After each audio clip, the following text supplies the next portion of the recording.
Hello and welcome to That's Football. We're live for England versus Panama. Watchalong this Sunday lunchtime. Can England get the big win that they need? Belgium obviously lead with a goal difference of 5. So can England get the win? But not only get the win, I think many England fans, myself included, do start thinking in these scenarios, let's get the win. That's the main. That's the most important thing. But it is Panama, and I think England should be looking to get at least 3 goals in this. Maybe 4 or 5. I don't know. But if they get 5-0 will put them in the same position as Belgium in relation to their goal difference. So let's see what happens with that. If you are having a bet on the game, link in the video description for the BetBull app.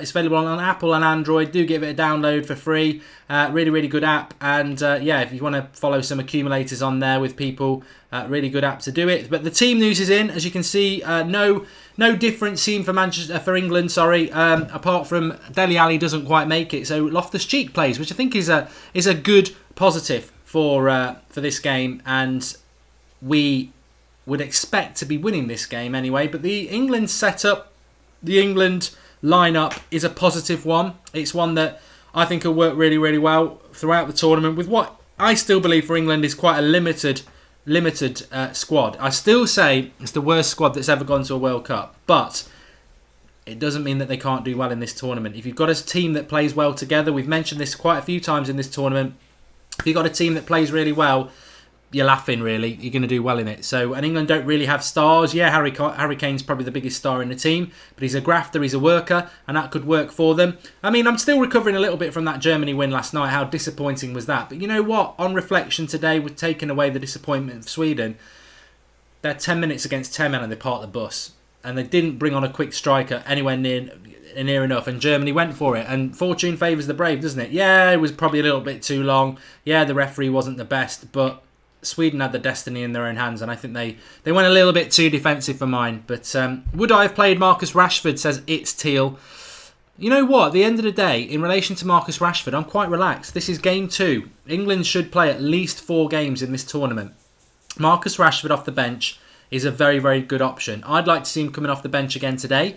And if he comes off the bench again today and does something really well, maybe he'll start against Belgium. But it's a marathon, it's not a sprint. And I think the English press in the past have been quite bad at this, where they're like, drop Sterling and pick Rashford. Raheem Sterling's had a good season for Manchester City, and I would still play him in this game, because if you've got 2 players playing really well, then that's more beneficial than one out of form and losing their confidence. So I actually agree with what Gareth Southgate's done there. Even though I'm a Manchester United fan, I think Marcus Rashford off the bench is a nice little thing to have in your back pocket and develop it through the tournament. And at the end of the day, as well, I'm saying it at the end of the day a lot, but inconsistency will sink and talent will rise to the top. So I'm happy. I'm happy with that. And I think England are going to win this game. In some ways, England are in a difficult position because they can only win. I don't think today's going to be the day unless we win 6 or 7-0 where people are going to go, oh, England are going to really make a big impression in this World Cup. That's not what today's about. It's about getting the results. And if they drew this game or anything like that, there'll be a meltdown, won't they? So it's an interesting one. And my score prediction I'll obviously give once the game kicks off, because I'm involved in this little predictor league with a lot of you. But I'm confident of England putting in a good performance today. I mean, from a Panama point of view, I'm pretty sure they are probably going to park the bus. But having said that, why park the bus? Why, if you are Panama, should you park the bus? I mean, if they were to win this game, I know it's a big if, but if they were to win this game, they'd give themselves a chance of going through. So against Tunisia, they maybe get 3 points there, get 3 points here. You just don't know. Fred Flintstones, I want the draw just to put some realism into the team. What's my prediction? I'll give you in a minute. Matt Rashford can carry the entire England squad if he wanted, says Anvesh. Walker is playing as a centre-back in a back 3, says I am Jonesy. Yep, this is the way that they're playing at the moment. A draw would still get us through, says Kieran Brook. Not necessarily, because England would be on 4 points, and if Panama beat Tunisia, they'd be on 4 points as well. So England need the win. England should get the win. I mean, a draw against Panama is not the sort of form that you're going to get going deep into a tournament. They need to win this game, and I think they will go out and win it. Lingardino to score, says Kane Pogba. I've predicted that Jesse Lingard will have a good tournament. I think there's no reason to think that he won't. as I've said before, having a good World Cup tournament doesn't necessarily mean that you're a top star for your club team. So, but Lingard in this system, there's a lot of freedom for him to run, and I think that he should be looking to do well in this system, as should everybody. I think Harry Kane looking for the Golden Boot is quite an interesting scenario for him. I mean, a couple of goals today would put him level with Lukaku and Ronaldo and Chevigny for Russia. So there's lots of opportunities here for England to get a good, strong result. It was very important that they beat Tunisia. Yes, it was a late goal, but they did deserve it, and it's very important that they take that momentum on. My expectations are ridiculously low when it comes to England in this tournament, because I've supported England in many tournaments, and high expectations is not good. The reality is with England is once we get to the knockout stage, if we play a penalties game, we go out. So it's an opportunity for England, and England need to find ways to win games in 90 minutes. That's what England need to do. Why is Young starting again? Says Paul Johnston. Look, he's playing over Danny Rose, who's a natural left back. I don't really understand it either, and I'm a Manchester United fan. Ian Turlington says England should be really winning this 3 or 4-0. And can I join the Predictor League, says Max Claydon. If someone gives you the link, they can. I can't at the moment, pal. And I watch enough football to know a starter and a squad player. Rashford can't even claim a starting position at club level, says Vandy Candy. Fair enough. And Martial in advance talks with Juve, says Kane Pogba. Well, we'll talk about United on the United stand later on. We're all for England at the moment in this World Cup. 3 fixtures today. We've got Senegal, Japan for you at 4 o'clock, and Poland, Colombia tonight, which I think is going to be a really important game. But it's all about England at the moment, of course. Can England get this result? Very sad to say Young is playing for his country when he does jack for his club, says Mini Diver. I think to be fair to Ashley Young though, he's still playing on the wrong side. He's not a left back for a start, but he's effectively a left wing back in this system, isn't he? Because you've got 3 centre backs with Trippier and Young basically providing the width in this team. There's no other width in the team. Everything else is through the middle with the midfield and the attack. So Ashley Young and Trippier are basically wingers with defensive responsibilities. The formation for England, you can call it what you want. You can call it a 3-5-2. You can call it a 5-3-2. But effectively, you've got Sterling playing off Kane. You've got Henderson anchoring in the midfield with Lingard and Loftus-Cheek either side of him. You've got Stones and Maguire and Kyle Walker as a back 3, and then you've got Trippier and Ashley Young as the wing backs, I suppose. And I've been really impressed by Kieran Trippier. I thought he was fantastic when I watched that Tunisia game back, and I thought he was fantastic in the friendly at Wembley against Nigeria. And for me, his ball delivery is one of the best deliveries of the ball in the tournament. So Lunaty, I would have took Bertrand as well over Ashley Young. I think he's very fortuitous to be here, but he is here. And I think, look, a lot of United fans will say you can't win a league title with Ashley Young at left back, but Ashley Young's an important squad player, very experienced, and let's be fair, this England team, you put this England team in the Premier League, they're probably battling for mid-table. It's not an England team that's gonna win things in the Premier League. So Ashley Young in a mid-table team as a left wing back, is it that surprising? Kieran Brooks says England are going to win the World Cup. And I can't believe Sterling is starting over Rashford, says Prime Presence. Please do share the video underneath. You can click share, and please do like the video. And remember to subscribe if you're new. We're getting very close to 38,500 subscribers, which is nice. And not overly happy actually with my lighting today. It looks a little bit dark to me. So let me just have a quick look and see if I can lighten it up a bit. Don't want to lighten it that much. Bit more. Oh God.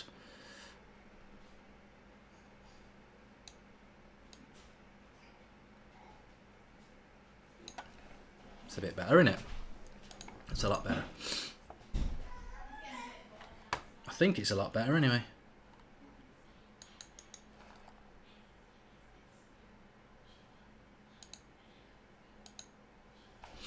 There we go. I think that looks a lot better, hopefully, for everybody. There we go. Jordan thinks that England have got a good team. Come on, England, says Harry Doxey.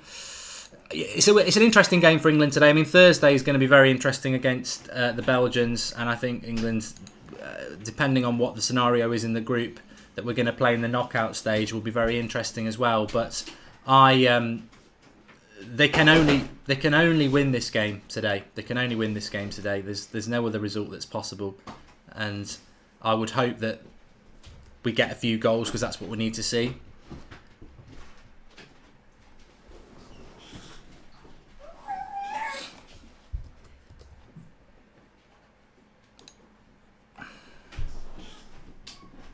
How annoying is that? 1 minute. I won't be a minute.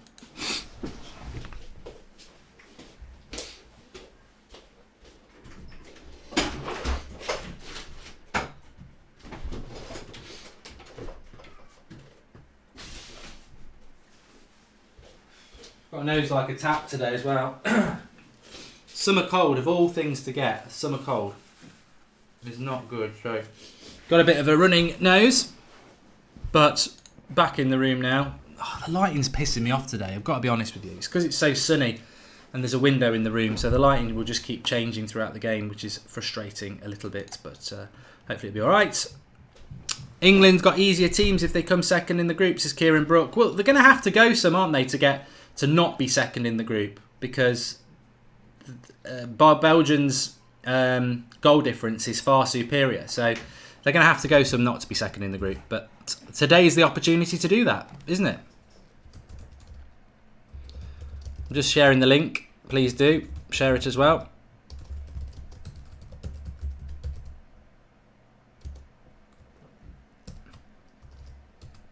Hashtag England Panama.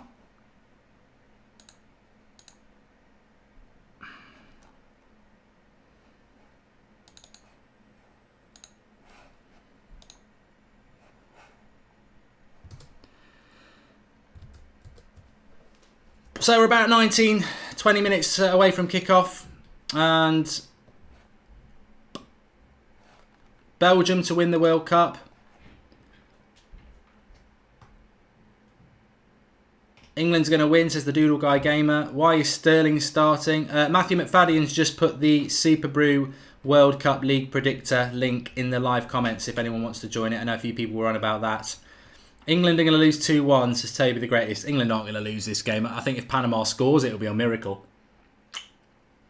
I'm not going to talk about Manchester United transfer news, Jack. I know I do the United stand, but that's where the United stand is, isn't it? I'm not going to be talking about Manchester United transfer news on an England World Cup watch-along. That's not what it's about, I'm afraid. If England lose, that will be a disaster. And Pep at Barca, Spain equals Spain World Cup. Pep at Bayern equals Germany World Cup. Pep at Man City equals England World Cup. They had 2 more City players in the England squad. That's from Dennis. A little bit of coincidence there, or something in it. I think, I don't think England can win the World Cup. I don't think England can win the World Cup because the reality is, as I keep saying to people, they're going to have to play a penalty shootout at some point. And if they play a penalty shootout, they will get beat. That's just the way it is. They'll get beat on a penalty shootout. It's what always happens with England. So I can't see them win the World Cup. I'd love to see them win the World Cup, but I can't see it. Bimal says England are going to lose. I think you're dreaming, mate. I really do. I think you're reaching, but England won't lose this game of football.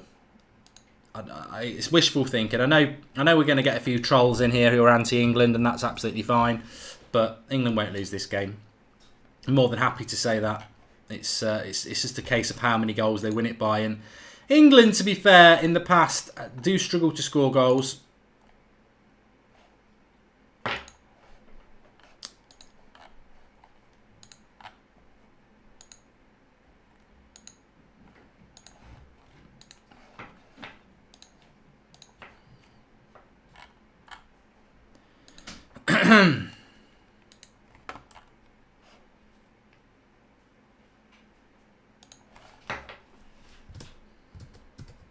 But they need to take advantage of this opportunity that's in front of them, which is, you know what, it is a favourable group for England. So, yeah.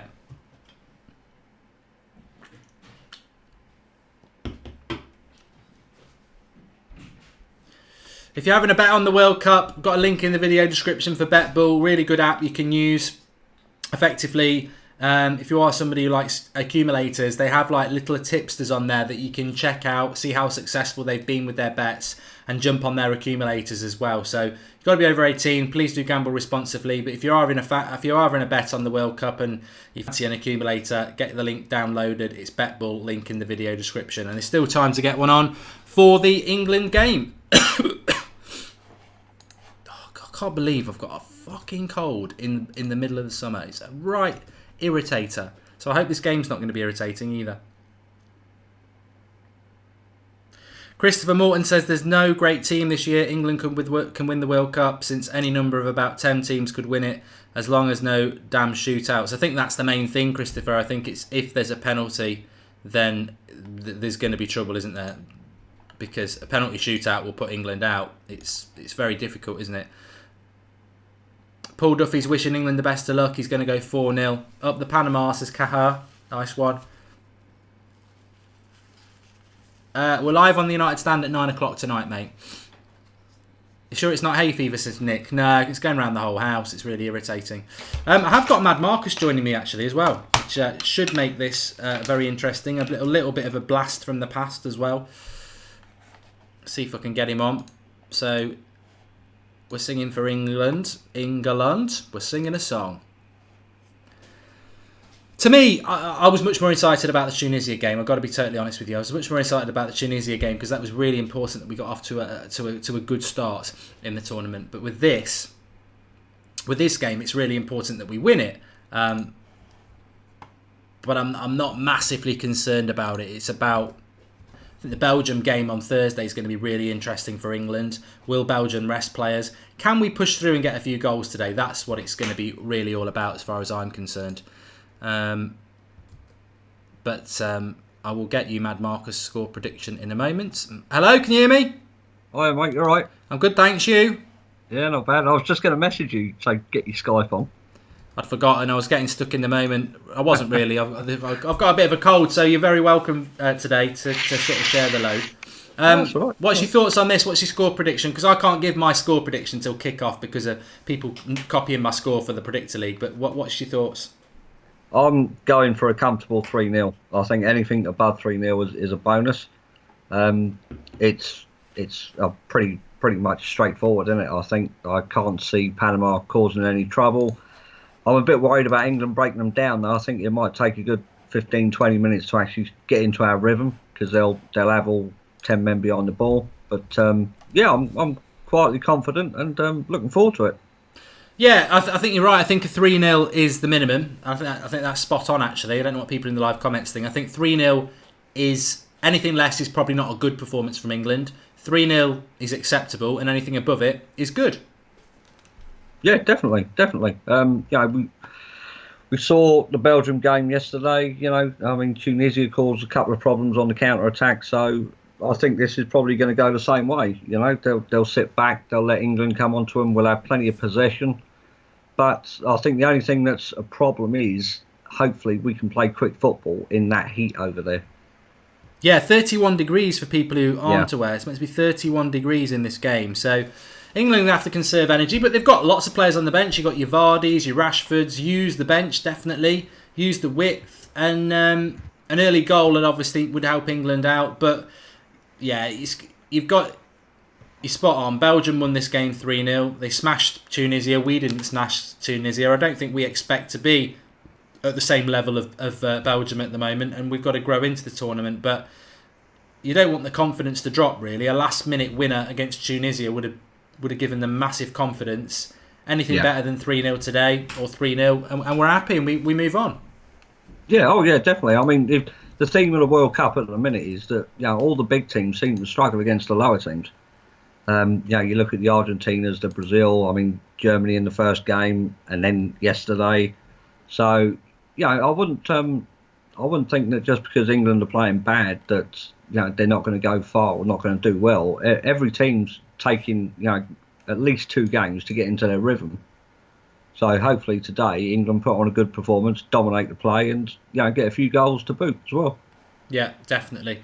Right, let's have a look at some of the live comments. And remember, if you are new, subscribe to the channel. We're doing a World Cup watch along for every single game. and really thoroughly enjoying it at the moment. Some cracking games later on as well. Keep your eye on for Japan versus Senegal at 4 o'clock, because they've both got 3 points. The top team in that group will play second place, which is England at the moment. So Japan or Senegal could be our opposition in a week's time in the first knockout stage. Or Colombia-Poland tonight. Whoever wins that has a chance of maybe slipping through themselves, or whoever loses it is going out. So 2 cracking games to come later on. Please do share the link, and you can do that below the video and get involved with it. We're about 10 minutes away from kickoff. And what was your score prediction, Marcus? 3-0, mate. Yeah, definitely 3-0. 3-0. I mean, I tell you what, Jordan Henderson surprised a few people. What's your thoughts about him? Yeah, I mean, when the team was picked, when the 23-man squad was picked and everything, I actually thought Eric Dyer would have been the main one to start. But yeah, Jordan Henderson's come in. He did well in the first game. He dictated the play in the midfield. I suppose a lot of things went through him. But I mean, for me, I think it's Eric Dyer. I would go with Dyer. I think he's got a lot more energy about him. He's a bit of a better tackler as well. He sees the play a bit better. So, plus he's got Harry Kane in front of him, who he knows well as well. I'm surprised. I mean, I thought Jordan Henderson played well, but I think we're falling into that trap of, Tunisia are crap, Panama are crap, and everyone's like, oh, Jordan Henderson's the answer. I mean, Jordan Henderson won't even be the Liverpool answer next season. He won't be picked when they've got Keita, Fabinho and whoever else they sign. So I'd go Eric Dyer. He's a better player, and that position actually worries me. But you have to be careful when you say stuff like that, because everyone's on this Jordan Henderson bandwagon at the moment. I mean, all these bloody top pundits on the BBC and ITV saying he's great. And it's like, you've played at the top level, lads. Surely you realise that running the midfield against the team that's parking the bus, i.e. Tunisia, and today, I guarantee Jordan Henderson will have a good game. But let's see how he does against Belgium in the week. Jordan Curley, I like Jordan Henderson. He does the simple things well. He's very simple, that's right. It's Teal. Loftus-Cheek is very underrated. Well, I'm looking forward to him. I want to talk about him in a minute. Kane Pogba says he'd have Dyer over Henderson and Vardy over Sterling. And from Gaza to Henderson, the standards have dropped. Rashford should be starting. He's better than Sterling, says Big D. And so does Brevy Boy. And England could put up a good fight, says Pankage. Henderson is a good for midfield. Dyer is better tackler when teams counter, says Vandy Candy. And Harry Kane lifting the World Cup, but Jordan Henderson, says Ed Woodward. Don't underestimate England, says Pankaj. And no teams look like winning at the moment. It's wide open. Well, yeah, teams will get their momentum going. But Loftus-Cheek playing today, obviously no Dele Alli. It's nice that he steps in, really. I mean, I don't know what other options we've really got in the midfield in an attacking sense. We need to attack. So playing Dyer and Henderson would have been way too defensive. But, yeah, he's a young player who many people didn't even know he was going to be part of the tournament. And in the second game, he's starting. Yeah, I think it's a good chance for him. I think it was Crystal Palace. Was he on loan too? Yes, from Chelsea. Yeah. So I mean, he had a good season for Palace. He's there on merit. He's not there because of his name or anything like that, which I think is a good thing for the England squad. You've earned your place. You're on the plane. So, and he did well against Tunisia in the 15-20 minutes. I think he came on towards the end. So he created a couple of things. He was making some forward runs. He wasn't intimidated or scared or anything, and I thought he did really well. So yeah, he warrants his place. Harry Kane, obviously the focal point today. He's got to be fancying a couple of goals. People who aren't aware, the Golden Boot is probably about as exciting as the World Cup at the moment. We've got no idea who's going to win the World Cup. We're hoping we're going to get a few more shocks along the way, because I personally, Germany deserved to win it. A little bit too much time for me, but they did deserve to win it. They went for it with 10 men. And but I'm fed up of the status quo. I don't know about you, Marcus. I'm fed up of France grinding results, Spain grinding results, Germany. We've seen all that for years and years. I want to see them get knocked out. I wanted to see Sweden win. I want to see Peru beat France. I wanted to see Spain draw with Iran. I want them out because they've already won it. I don't see the joy in watching these big teams grind their way through to the latter stages, and then experience grinds them through to the final. I really want to see a few of those go, and I want to see some of these new up-and-coming teams, whether it's Belgium, Mexico, even in England, do well. Yeah. I mean, most definitely. It's more exciting when you've got the so-called underdogs in the knockout phases, and you've got maybe like one or two of the so-called big boys in there as well. It adds a bit more excitement to it. Almost similar to like you want the excitement back of the Premier League when Leicester won it. So it's a good feel to it. I'd love to see an underdog go through and do well and get into the final, like the Greece in the Euros. That was an exciting time as well. No one thought they'd do it, but they did. But they did sort of part their bus way to it, though, didn't they? I remember that, yeah. Well, yeah. But, I mean, it just shows that the lesser teams that it can be done. So, I think for England, they could use that to show that you don't really need experience. Play your game and go through the tournament, and what will be, what will be. Exactly. I was talking about the Golden Boot. Please do share the video if you are watching the video with us today. Let's see if we can get up to 1,000 people watching it. It's a That's Football watch-along. We're doing every single World Cup game as a watch-along, so we've got 2 more today. This is the big one, I suppose, if you are English. But subscribe to the channel as new. We're only 13 away from 38,500, which is quite a nice landmark to hit. So if you are new, subscribe bottom right-hand corner, and also share the video if you're not new. But I was talking about the Golden Boot. We're about 5 minutes away from kickoff, so we've probably just got time to get this in. Ronaldo's on 4, Lukaku on 4, Harry Kane's on 2, but they've all played 2 games. He's got to be fan. If he gets a hat trick today, he's going for Golden Boot. He's got to be. I know as a striker, it's very difficult to say I fancy getting a couple of goals today because it's all based on chances. But you've got to think Harry Kane. He might be up there with Ronaldo and Lukaku in a couple of hours' time. He's got a good chance of pushing those 2 for the Golden Boot early on. He has. He's got a hell of a chance. I mean, no one knows how far England can go in this tournament, but the lad's on fire at the minute. He was on fire throughout the season. He's on fire for his country as well. 2 goals in his last game. So yeah, I would expect him to get at least another couple today. And who knows? I mean, hopefully he could do it. That would be some achievement for him this season. But yeah, it'll be fantastic if an English lad can get the Golden Boot. Nick Archer makes a good point about Lukaku, and it's the only one I'm going to say about United. If he got the chances he gets for Belgium, he'd have 40 goals a season, and I do agree with that. But Lukaku could be hindered by the fact that there is a chance he won't play against England next Wednesday, and if you want the Golden Boot, I mean, I know he was subbed off with a bit of a knee injury yesterday with half an hour to go. I think he might have had the Golden Boot wrapped up if he hadn't gone off. I mean, there's so many chances for Batshuayi. I think Lukaku would have got 4 goals at least yesterday, which would have put him 2 clear. But that little injury and the fact that he might not play against England could hinder him, which is an opportunity for Harry Kane. And I think the thing about Harry Kane is if you give him a chance, he tends to take it. So I do think, very, very quickly, VAR, Marcus. I pretty much think he or she. I don't know whether it's a female or maybe it's omnisexual. I don't know, but I pretty much guarantee that might make an appearance today in England's favour because the ball is going to be around the Panama box a lot, and I'd be surprised if we don't see a penalty. I would be surprised as well. Yeah, I mean Panama, they are quite a physical team as well, so let's not underestimate them in that aspect. But I'm sure the VAR will come into play sometime today. It'll be absolutely criminal if it's not used like it was in the first game against Tunisia. I mean, Harry Kane was wrestled to the ground at least twice, I can remember. Yeah. Where it should have been used. So, yeah, it should come into play. I mean, everyone else seems to have had a decision by it, so why not us?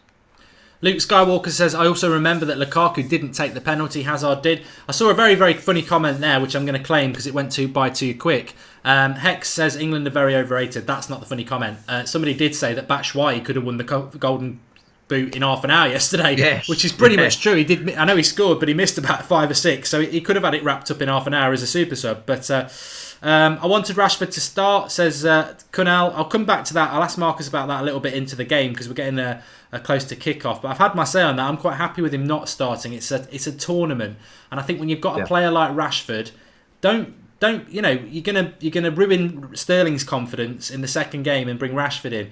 We've got time. We've got time for that. You've got to grow into a tournament. I think Southgate, I've been very critical of him in the past, but I like this fact that we've got a system. I mean, we've had better teams, we've had better squads. We've had Gerrard, Lampard and Scholes playing in the same bloody midfield, but we didn't have a system then. We have got a system now, so I think that's really good.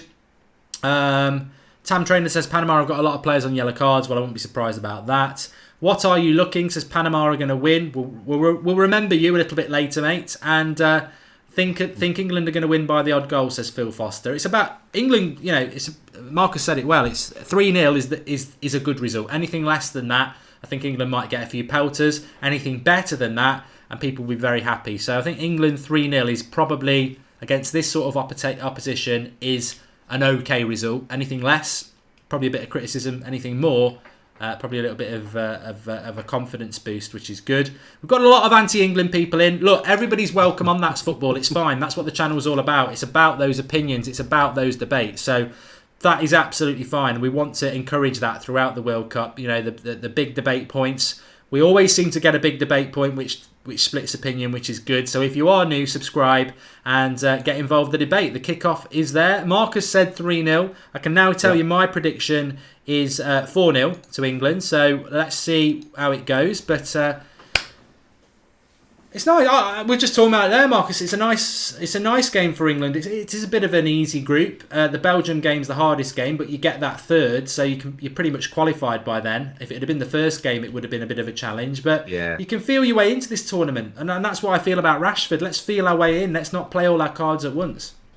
I think, provided we win this game and qualification is wrapped up, I think you'll probably find Rashford will start against Belgium. When is it? Thursday, I think it is. Thursday or Friday? Yeah, a lot of people think that Belgium will rest players and England will rest players. And I don't know. You don't want to rest too many because you don't want to lose momentum. But they will, I think. Here we go. England in down the right-hand side here. Yeah. Cut back. Terrible first touch by Lingard. He needs to sort his touch out in the box, doesn't he? He could have had a couple against Tunisia. He could have, yeah. He's gone down here, Lingard, clutching his face. Oh. That looks nasty. Looks like an elbow. See, I mean, the ref's calling for the stretcher there, or the medics. Why isn't he blown up for a foul? Crash. Okay. Accidental. I don't know where Lingard gets the impact here. Do you know, that's an elbow to the face. I'm watching the wrong player with Lingard. I thought it was number 4 who did it, but I think it's the other lad who does it. But I don't know why he's gone down. Maybe he's gone down with a little bit of guilt. You know, there's not too much of a difference there with Kyle Walker's penalty. No. Oh, don't get me started on VAR. I don't understand it. I still don't understand it. You know, England obviously were the victim of it. Mitrovic for Serbia, and that is an elbow. I can see where he's done it. It's just that Lingard, first of all, clutches the back of his head, but then gets it on the chin. You could argue, why is that not a VAR moment straight away? Exactly, yeah. Shocking. They called it for Kyle Walker, so, and that was what, like a hand across the face? Yeah. But that one's an actual elbow. Yeah. First bit of controversy in the game. It's falling apart, the Lingard thing. That's not the Lingard thing. That's more Man United related. The VAR thing.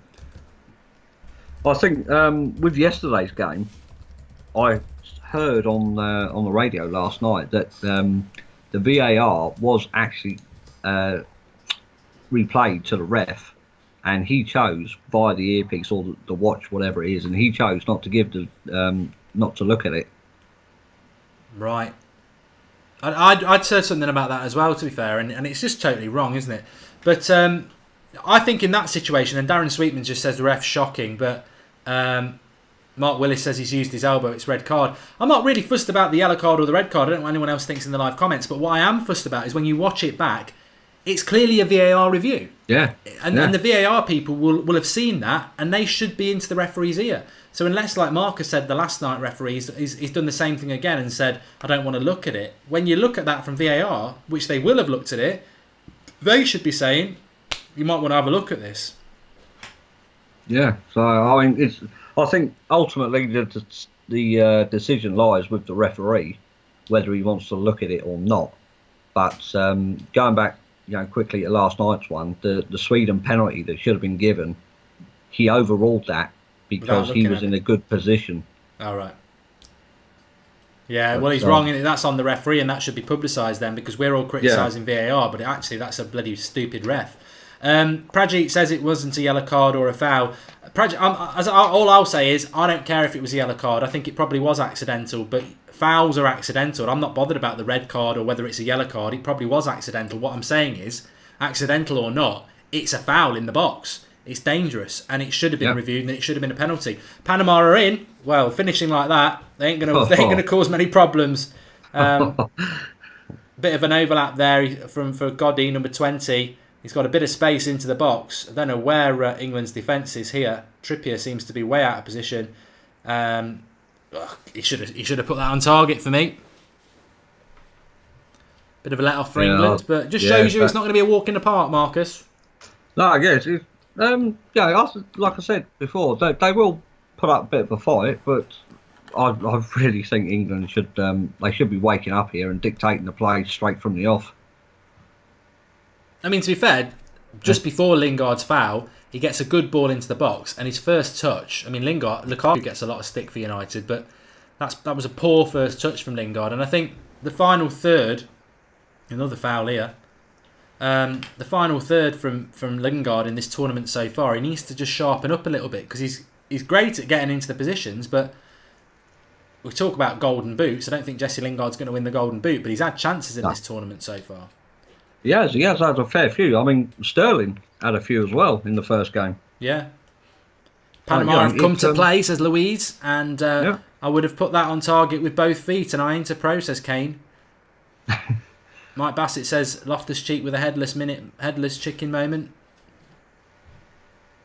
Yeah, I mean, look at that cross there by Panama. I don't think there's anything to worry about. No, we should be getting a clean sheet. It would be an absolute embarrassment if we don't. That cross is just like a clearance from their half. Oh dear. Ezzy Junior says VAR reviews everything, but if the ref deems it's not a clear or obvious error, then it moves on. It doesn't work. The system doesn't work at the moment because the fans don't understand it, and a lot of fans are just like, it's so hit and miss, it doesn't work. So go back to something we understand, which is a referee will either give it or he doesn't, and we can moan about it. But VAR is just too difficult. I think it comes as well with the inconsistency of the refs not actually using it when they need to. There's Trippier down the right. It's going to go for a goal kick. Nice, a corner. Corner ref. Nice ball there by Kyle Walker down the right hand side to Trippier. Dalrep says England are going to lose like they lost to Iceland. I tell you what, mate, I'll put any money on it. England ain't going to lose this match because Panama ain't going to score. They might draw it, but they ain't going to lose it. So, I mean, we saw in the first game as well, the set pieces were quite decent as well. Yeah, well, I was talking about this just before you came on air, actually. Trippier has really impressed me. I mean, he's been good at Spurs, and his ball delivery is, I think it's a massive secret weapon that not many, well, I certainly don't see it at United because no one can do it, but it's a real, I mean, God almighty, ref. Give a penalty. Look. Just give the penalty. Just pulled him to the floor in front of him before the cross comes in. One of them's hugging Harry Kane in front of him. This is just blow the whistle, give a penalty, and they won't do it. Just ridiculous. Look, he's hugging Harry Kane. He's actually hugging Harry Kane. Yeah. Yes, get in! Have that! Come on. Who is it? Henderson? I think so. John Stones, have that. There we go. It should have been a bloody penalty anyway, but 1-0 to England, and we're all watching Harry Kane. We don't even see the goal go in. I'm watching Harry Kane getting hugged again. Lovely cross by Trippier as we watch it back again. Trippier, who is it? Is it Stones or is it Henderson? It's Stones. Stones, unmarked. Yeah. You see, that's justice because I actually think that should have been given as a penalty against Harry Kane, to be honest. But 1-0, get in. Gareth's happy, but good start. Fantastic start from England. 8 minutes in, or just over eight minutes. 1-0 up, but I mean there was a call there, Mark, for two penalties, penalty choices there. Maguire and Harry Kane. I tell you what, the ref wasn't going to give it. I mean, I missed the goal because I was watching the Harry Kane thing. He's actually having a hug and a kiss with him, and I'm like, Ref, come on. And he wasn't going to give it, was he? It's just amazing what some referees think is a foul and what isn't. But you can't. Harry Kane couldn't move. But that benefited England. They were too focused on Harry Kane and Maguire. Nobody marks John Stones. Heads it home. I tell you what, everybody, that is a good start, Marcus, because you've got the nerves go now. They're 1-0 up. So England know that, they've got 3 points no matter what now, unless Panama open up. Yeah, exactly. And, although it's a slim chance, if Panama actually have any intention of trying to go through, they've got to come out and play now as well. So it helps England massively, absolutely massively. The nerves go, so it could, hopefully, oh man, that's late. It's a yellow card. Come on. Just chopped at Lingard. Yeah, England should have expected this sort of game, to be honest, anyway. That they are a physical team here. I think, to be fair to the lad, he actually tripped on the back of Lingard's ankle and fell forward, but he's got a yellow card. He misses the next game. His World Cup's over. Oh, yeah. Might as well pack his bags after the game. Yeah, get on your holidays. Hopefully Lingard's all right. He's limping away. And here we go again. So, yeah, nice and comfortable for the first 10 minutes. Apart from the overlap from Panama in the first, I think it was, 2 minutes? Nothing really to worry about. No, it's very important in these sort of games when you are massive favourites against an underdog like this. Very important to get the early goal, because it just settles everything down a bit. And it'll be interesting to see what Panama do, whether they want to sit back or whether they're going to keep coming at England. I think it's probably now. If we can get another one, decent chance. Yeah, that was a decent ball across the box. We're giving the ball away a little bit too easy at the moment. Yeah. Come on, Kyle Walker, get over there, cover. Although it's been a positive start, I think we're actually making them look better than what they are.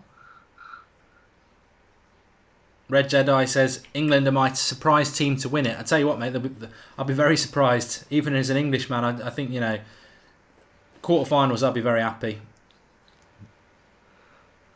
Well, we're off here. Who's that, Sterling? He's offside. Electric Mars says, is it me or is it the standard of the refereeing shocking in this World Cup? The trouble with the World Cup is that, especially in the group stage, you've got referees from all over the world. I don't necessarily know every nation that's provided a referee, but you might have referees from Saudi Arabia. You might have referees from Peru.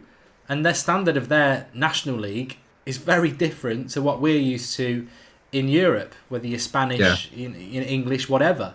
And that's high-end refereeing. If you're a Saudi Arabian referee, it's a little bit different, isn't it? And every league, we say it when we watch English teams in the Champions League. It's like, well, you wouldn't get away with that in the Premier League, or you would get away with that in the Premier League.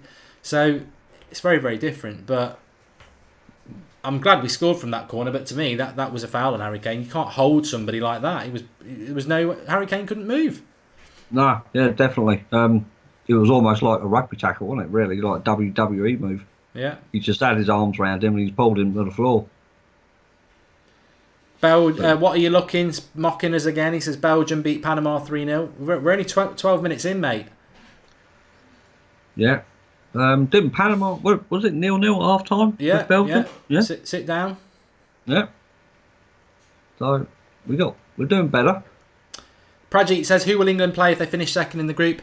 Keep your eye out on Senegal against Japan at 4 o'clock and then Poland against Colombia at 7 o'clock, because that's the group where England and Belgium will play their knockout games from. So we'll find out in the next couple of hours, because if England were to win this by 5 goals, they would be level on goal difference with Belgium, which is a bit of a big ask. If they win it by 3 or 4, like me and Marcus have said, then if England draw with Belgium... Oh, Kane's in. Unlucky. Then Belgium are top, because Belgium have got a better goal difference than England. So England would have to beat Belgium to top the group. But it depends how many goals they can get in this game. England look a little bit slow to me. Yeah, do you know what? I think that could be a heat factor. 31 degrees, isn't it? Something like that. Yeah, although the pitch is shaded, yeah, I think that heat over on the right hand side could play a big factor in this. I agree with Kane Pogba. I think Poland-Colombia tonight is going to be a massive game. Whoever loses that goes home, which is a massive surprise after 2 games. So I'm looking forward to doing that. Jordan McMahon says, "Sit down, you won't top the group." I think it's. I enjoy the rivalry of people who dislike England because I don't really give a shit. I really don't. I support England, but my expectations are so low. I just enjoy it when it goes well, and when it goes bad, I'm like, I expected it. It's not like with Manchester United, who is my club team, where if it goes bad, I'm furious, and if we win, I pretty much expect it. So you're never really that happy. But as an England fan, I mean, I love England. That's where I'm from. I've got the shirt on and everything like that. But my expectations are ridiculously low. So you're not going to pull me into some sort of argument in the live comments about it, because if there's one thing England do, Marcus, it is let you down. Yeah, and they also make things difficult for themselves as well. So we should be used to being like let down by the English team over the years, with the tournaments and that. But my expectations this year for this World Cup are actually quite high, because I do think this team, it's got the right mix of balance, experience. Shot from Panama. Pickford was diving. Yeah, I do think this team can do something in this tournament. I really do. To be fair, Belgium absolutely annihilated Tunisia, and England, I think, should have done in the first half, but they didn't take those chances, did they? Yeah, that's right. Yeah, but I mean, you look at the difference between England and Belgium. They got De Bruyne and Hazard. What do we have? Sterling. It's a bit of a difference in class, I think, but I think it'll be a good game next week. England Belgium. Gary Wells isn't happy with the heat excuse. To be honest, heat is one thing, but the England are just a little bit sloppy at the moment. The passes are going astray. They're not moving the ball quick enough, and it's all a little bit side to side and slow. And you don't see that. You didn't see that from Belgium yesterday. They were on it from the start, and I think England needs to go through the gears a few more areas. We've got an injury here. I don't know what happens. It's Sterling. Doesn't really do anything. I think the player just follows through and hurts his foot. There's certainly nothing malicious in that from Raheem Sterling. Nothing. Just gone to shit. Well, I don't like that either when you get the managers and players waving for cards. Very unsportsmanship. But yeah, Panama will make the most of the injuries and the tackles here, and they'll try and waste time and stuff. Afternoon firefight. Yeah, I think this game will just come down to how many. I don't think Panama will want an absolute beating either. They won't want to be embarrassed.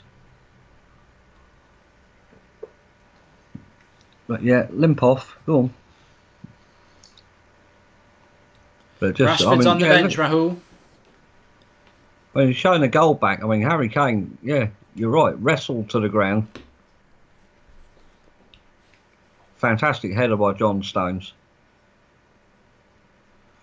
That's what I was watching, to be honest, because I won't do that again. But because Maguire had just been thrown to the floor literally before the kick, I was watching all the things ready for a VAR moan, and then the ball's in the back of the net anyway. So it's important to England to get that goal. But I think the 10 minutes after that, we've gone a little bit slow. I mean, there's a few passes backwards. It's very physical. I think we might see a red card if the ref does his job, because Panama are being very physical. But England here, they're just passing it side to side in their own box, and even there, John Stones sloppily losing it. They just need to. It's all a bit slow. They need to get the buzz going a little bit. Yeah, I mean the tempo I think has got to be a bit quicker than this. If we want to get 2 or 3, it's definitely got to be much quicker. Can't just rely on set pieces for this game. No. And Nick Archer talking about Harry Maguire there. He was very good in the first game, but I must say that we are playing crap teams, and just got to grow into the tournament and build a bit of confidence. And we've both said, and I think a lot of people in the comments have said, it's got to be 3-0 at least for England in this game. Coming away with a 1-0 or a 2-0, that's not good enough against a team like this. They've got to go out, have a good workout, and I look at what Mexico did. They've beaten Germany. They worked really hard against South Korea yesterday and got a good win. and that's momentum building. You know, that's what England need to do. They need to build a bit of momentum here. There's too many passes around the back three. Yeah, definitely. We've got to be a bit more attacking, a bit more adventurous in this game. I mean, it's Panama, you know. It's very. Oh, here we go. Lingard's in. Was he giving a penalty? Penalty. Yes. Yeah. Yes. Finally, I saw him decision. pointing at the spot, Penalty. and I was like, what? Penalty, England. Well, we'll take this. 2-0 after 20 minutes. It'd be lovely. Yeah, he's been pushed in the back. He's gone over. Let's watch it It back. is a penalty as well. He's got his hand round him. Yeah. Definite Definitely. penalty. Good one, ref. Definite. Finally, a decision for us. I mean, he should never be giving a penalty away there because they've got 2 players on Lingard and there's no way he's going to score. I thought we were playing for a corner here. But And yeah, it's his a right little hand bit- it's a around bit- his waist. Defo penalty. Dive, not a pen, says Louise O'Donoghue. Pen, glad someone else has scored. Let's get the debate on the penalty going. I'm going to say, actually, I thought it was a little bit of a soft penalty. But fair play to the ref because we never get that for England. He's also offside. No, he's not. He's onside. No, he's onside. I'm looking at Sterling. But ref was sure. He said definite penalty. Yeah. And Harry Kane, goal number 3, maybe, from the spot. Well, the right arm's round the waist and the right leg has come in front of him, come across him. So, you know, according to the rule books, it's a penalty. He's not made contact with the ball. Shay says it's offside, and Nick says there's too many penalties. Anraden says it should go to VAR. I don't think it'd go to VAR because he's sure it's a penalty. He's given it, yeah. He's given it. Panama are up for it anyway, aren't they? They've got all the gear but no idea. Not really. They've got no idea and no gear. But it makes it interesting for England. Harry Kane's got to score this. Get 2-0. We're rocking. Yeah. Few people think it's not a penalty. I can sort of see that. I'm not going to be totally biased, even though obviously I want England to win. If it was the other way round, I might have been a bit unhappy about it. But having said that, I mean, Matthew McFadden's just said, beautiful challenge, refs favouring the big teams again, typical. But it was a soft penalty for Kyle Walker against Tunisia, Marcus. So what goes around comes around, doesn't it? And he hasn't scored it yet anyway. It does, yeah. I mean, we have seen a couple of decisions for soft penalties already. So, you know, you got to keep, it's the consistency. There we go. Harry Kane. Goal number 3, 2-0. No messing about.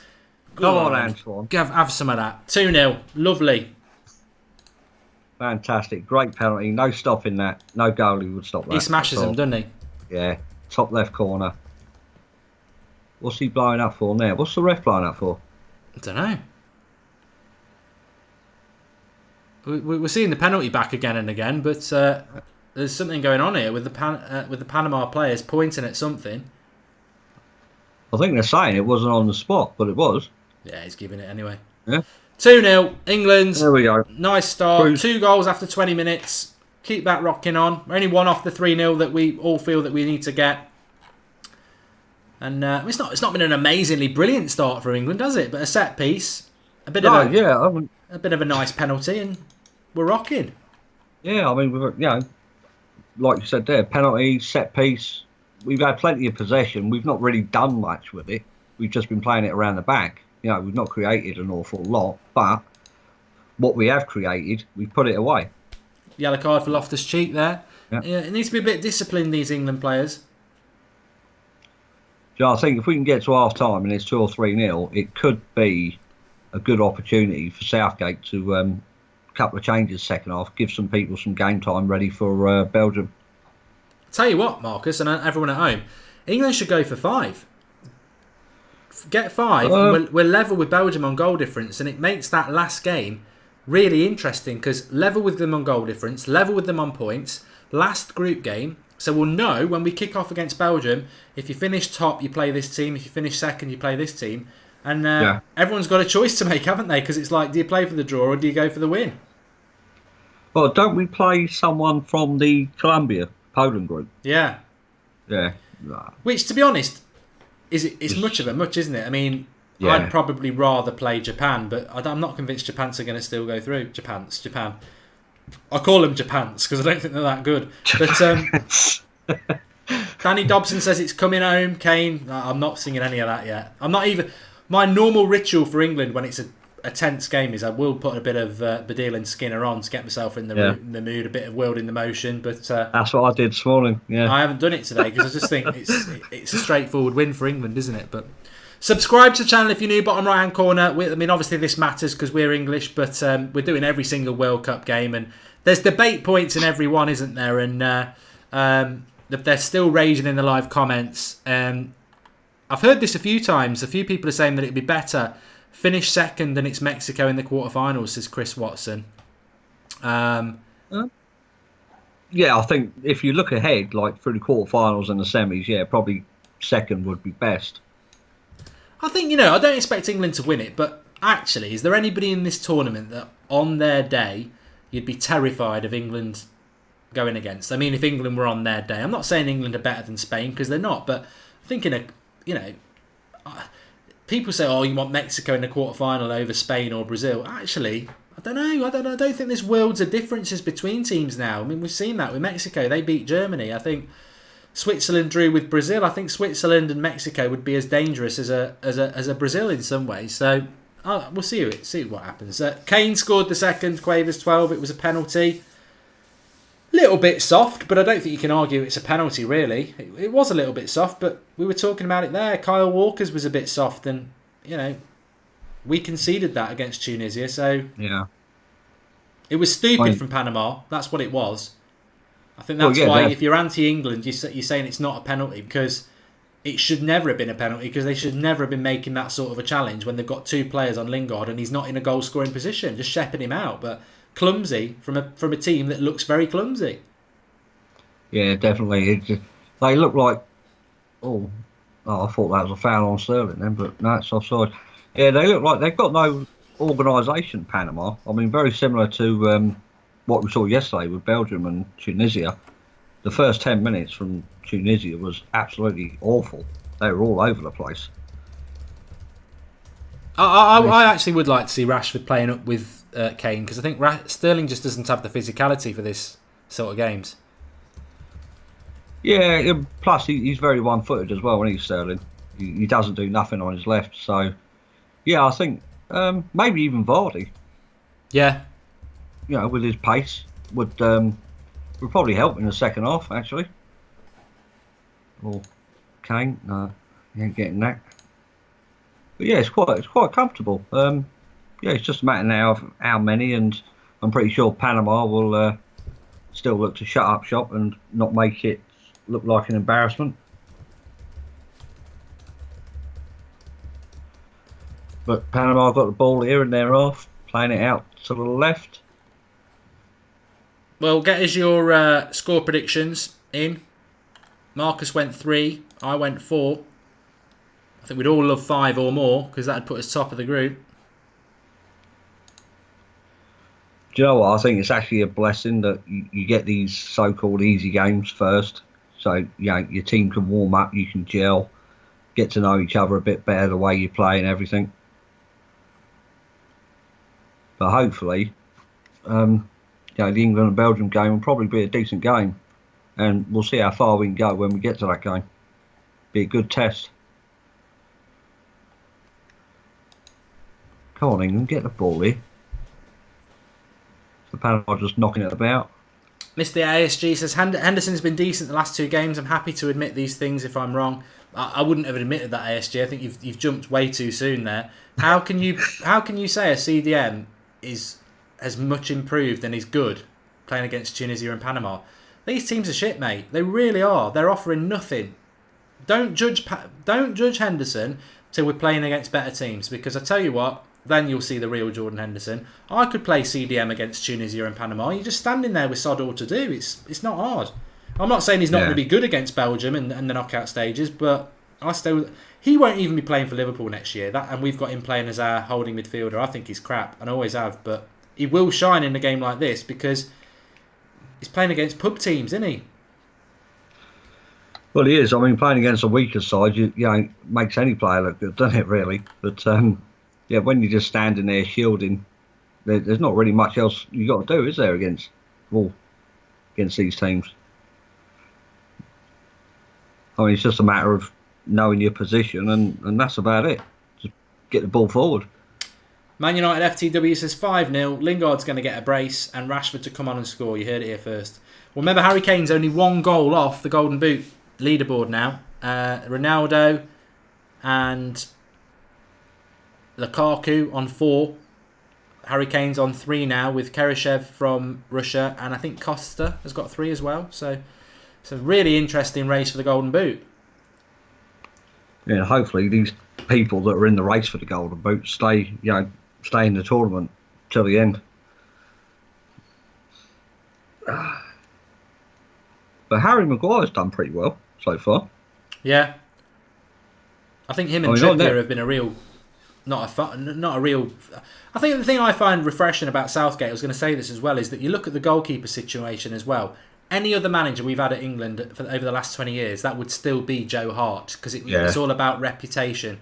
And I think what Southgate's done, even I expected Rooney to go to this tournament, and I know Rooney retired, but that may be because Southgate said, I'm not going to use you as much. And I think that's been the refreshing thing, is that you've got people like Pickford in goal, Trippier, right wing back, Harry Maguire, left centre back. And I don't think over the last 10, 15 years, players like that would be getting a look in. We'd be having people like Glenn Johnson at right back, same old. Yeah, definitely. I think that's what we needed. That's why, I like Jose at United. You're not afraid to, drop the big names and go elsewhere. And it's probably one of the best things about this England team. They're all there on merit, not just because of their names. There's no egos in this squad. But Harry Kane, as long as you've got a decent striker, you can do anything in a tournament, I think. Some of these teams as well, they lack a major, world-class striker. I mean, Croatia, for one. Let's have a bit of banter with the live comments then, because I know there'll be a few. How many people are actually supporting Panama in this game? Because I can tell there's quite a few. Let us know. Type England or Panama, whoever you're supporting. Let's see how it goes percentage-wise, because I know there's a lot of people who don't want England to win. Maguire.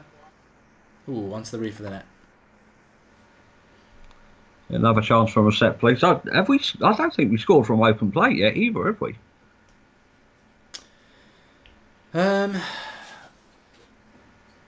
What was the first goal we scored against Tunisia? First one was... Well, they both came from corners, didn't they? Yeah. Yeah. So 3 from corners and a pen.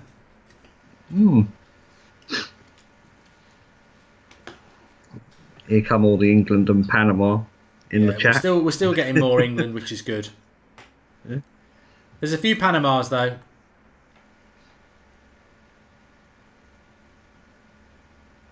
Yeah, I think the majority of it's England in there.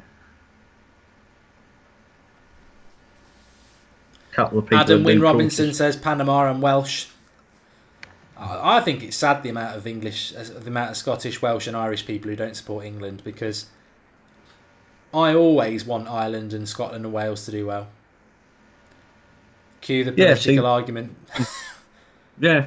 See, I'm like you. I mean, England first, and then you go for like the home nations, don't you? Afterwards. I mean, that's me. But I think this is. Ashley Young's taking the throw. It's very lethargic now, aren't they? Yeah, they do. I mean, Gary Wells said that comment about the heat shouldn't be an excuse, because you've got to. What are we going to do in Qatar? Not a lot, judging by this, but we do look very lethargic. I mean, the only thing I can think of is that they're trying to save as much energy as they can for the second half, but I mean, you really want at least 3. If it's not at least 3-0, then there's a problem, I think. Well done, Ashley. Oh no, didn't keep it in. Do you keep it in? No. I mean, definitely 3-0 has got to be the bare minimum. Yeah, they're just showing that goal back again. Lingard's onside, yeah, definitely. There's an interesting point here from Shay.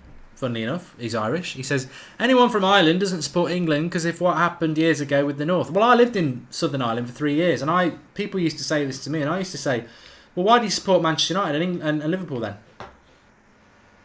Why don't you support Bray Wanderers and Drogheda and all that lot? Why do you support English clubs? Oh, they've got good Irish connections. But they're still English clubs. My best man was from Ireland, still is, unless he's passed away in the last 10 minutes. And he never had any problems following England because if they had United players in it, he wanted them to do well. Yeah. There's loads of United fans who don't like England, though. Loads of them. Really? Yeah. See, I always thought, like, you support your nation. You support your country. I see. People have pulled me up, though, over the last few weeks. They've said, you're always slagging off international football, and I am. But when it's the World Cup or the Euros, I always get into it because it sort of sends me down memory lane because I used to love it. I used to love international football as a kid. I just hate international breaks in the normal season. I think they're an absolute waste of time. Yeah, when the Premier League gets underway, you just want it continued, don't you, throughout the season. Yeah! Lingard, what a cracking goal that was. I told you he was going to hit this World Cup. What a goal. World class by Lingard that was. Don't do the dance. World class Lingard that was. Absolutely brilliant. What's that, Lingardinho, isn't it? Yeah. Fantastic goal. First goal in open play as well. You know what? I didn't even see that coming, It was. I actually thought he was going to go out to the right-hand side. That's one of the goals of the tournament, that is. Yeah. The curl on it, unstoppable, straight into the top corner as well. Nice little 1-2 with Sterling. Buries it, back of the net. I have been saying for a long time, I think Lingard will have a good World Cup. So absolutely awesome goal, says Simon Little, and it really was. Took it so well. So well. Well, we've got you 3-0, Marcus. It's not even half time. Where's the Joker who was saying, Belgium 3-0? Well, it was 0-0 with Belgium at half time. So we've already done that in the first half an hour, yeah? Yeah. So I think, do you know what? Yeah, I think 5. 5 now, I think, would be the bare minimum. It's good. This is very un-England-like. Very un-England-like. Winning a game that they normally would draw against Tunisia and then playing the whipping boys and actually whipping them. We don't normally do this sort of thing.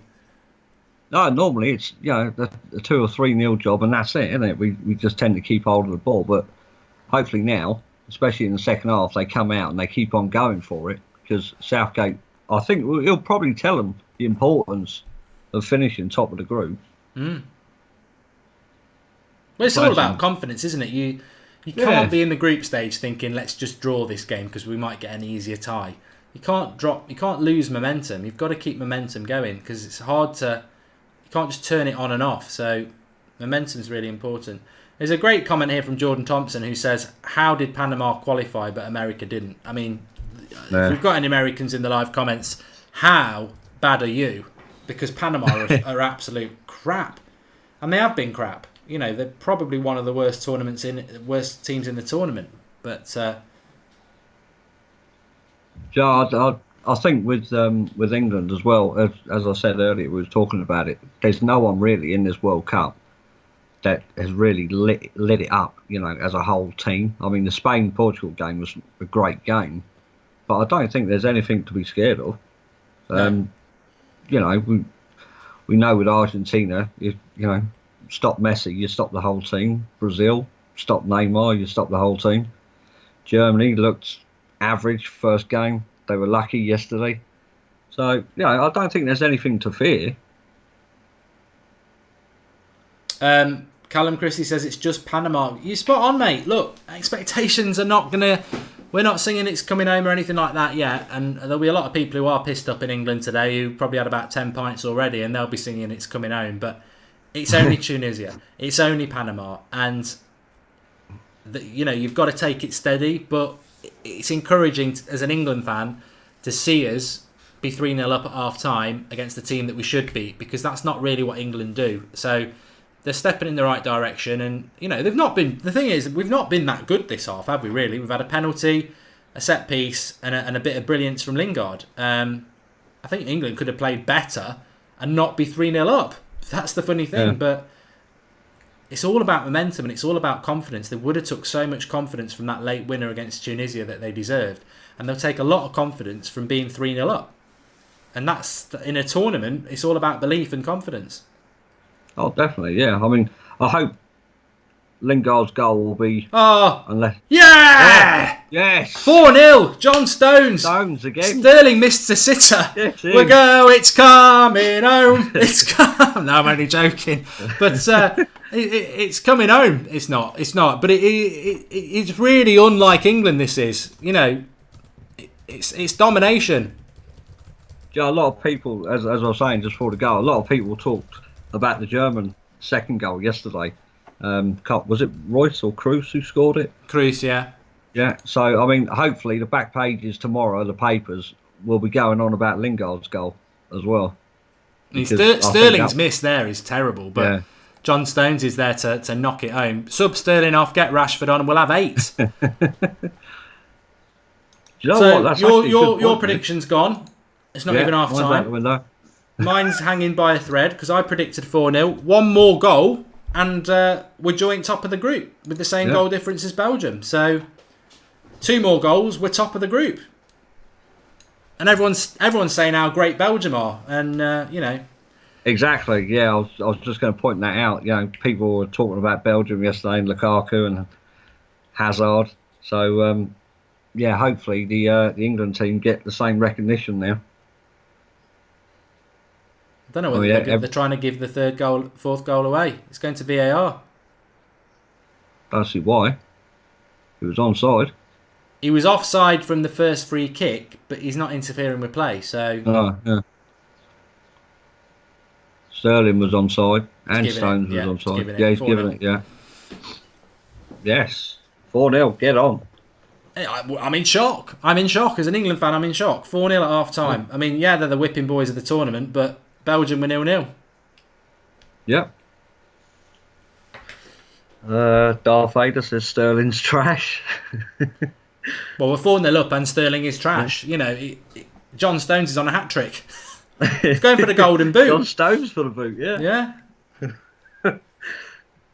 Remember, subscribe if you're new, bottom right-hand corner.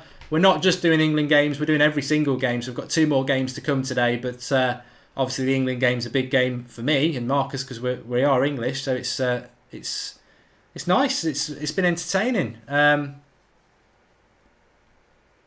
We've not had many thrashings in this tournament. Belgium did it yesterday. And for Panama, it's very difficult, isn't it? Lingard again, corner.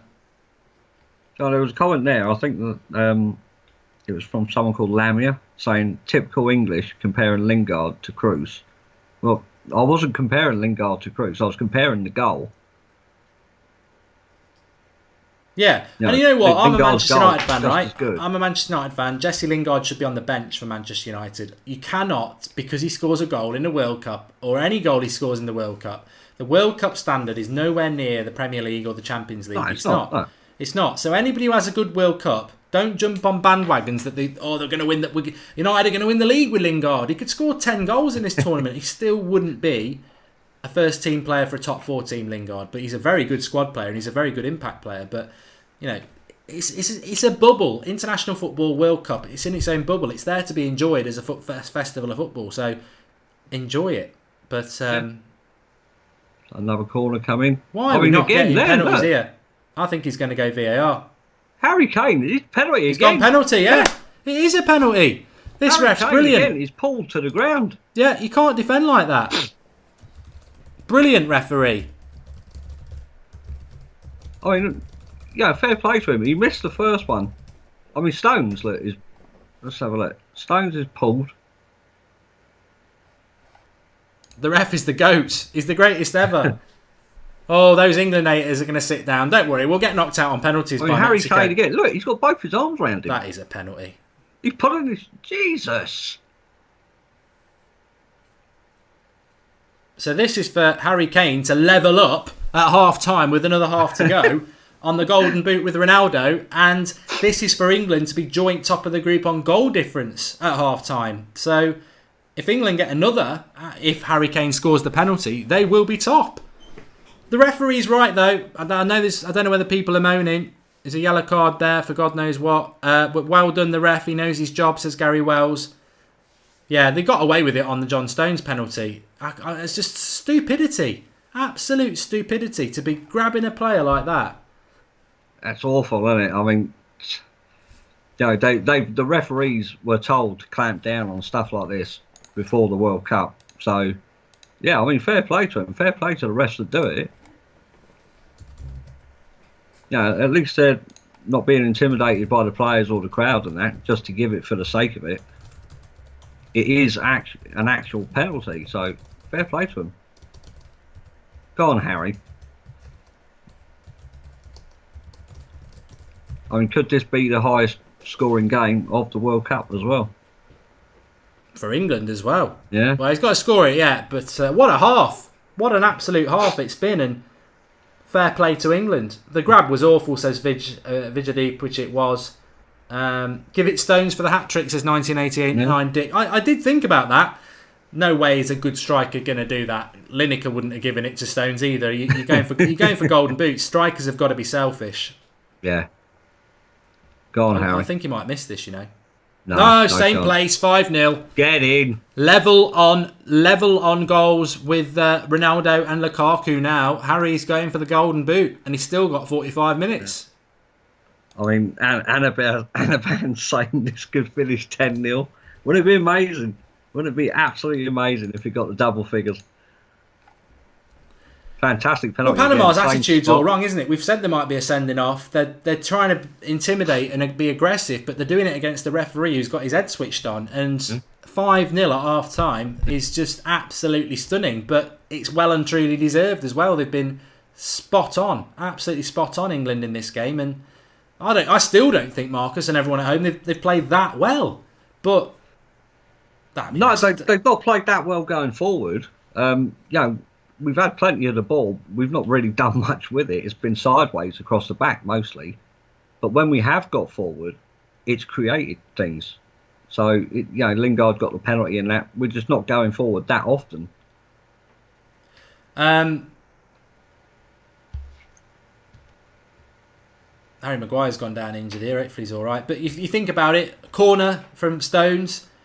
Bit of a soft penalty, but was a penalty for me on Lingard. Kane scores it. The third goal, Lingard's absolutely brilliant goal, individual brilliance. The fourth goal, a brilliant set piece that was well worked from the training ground, and that should be a yellow card on him. He's already been booked as well. He's swinging back with his hand. That's an unnatural movement as well, straight into his face. Already on a yellow card.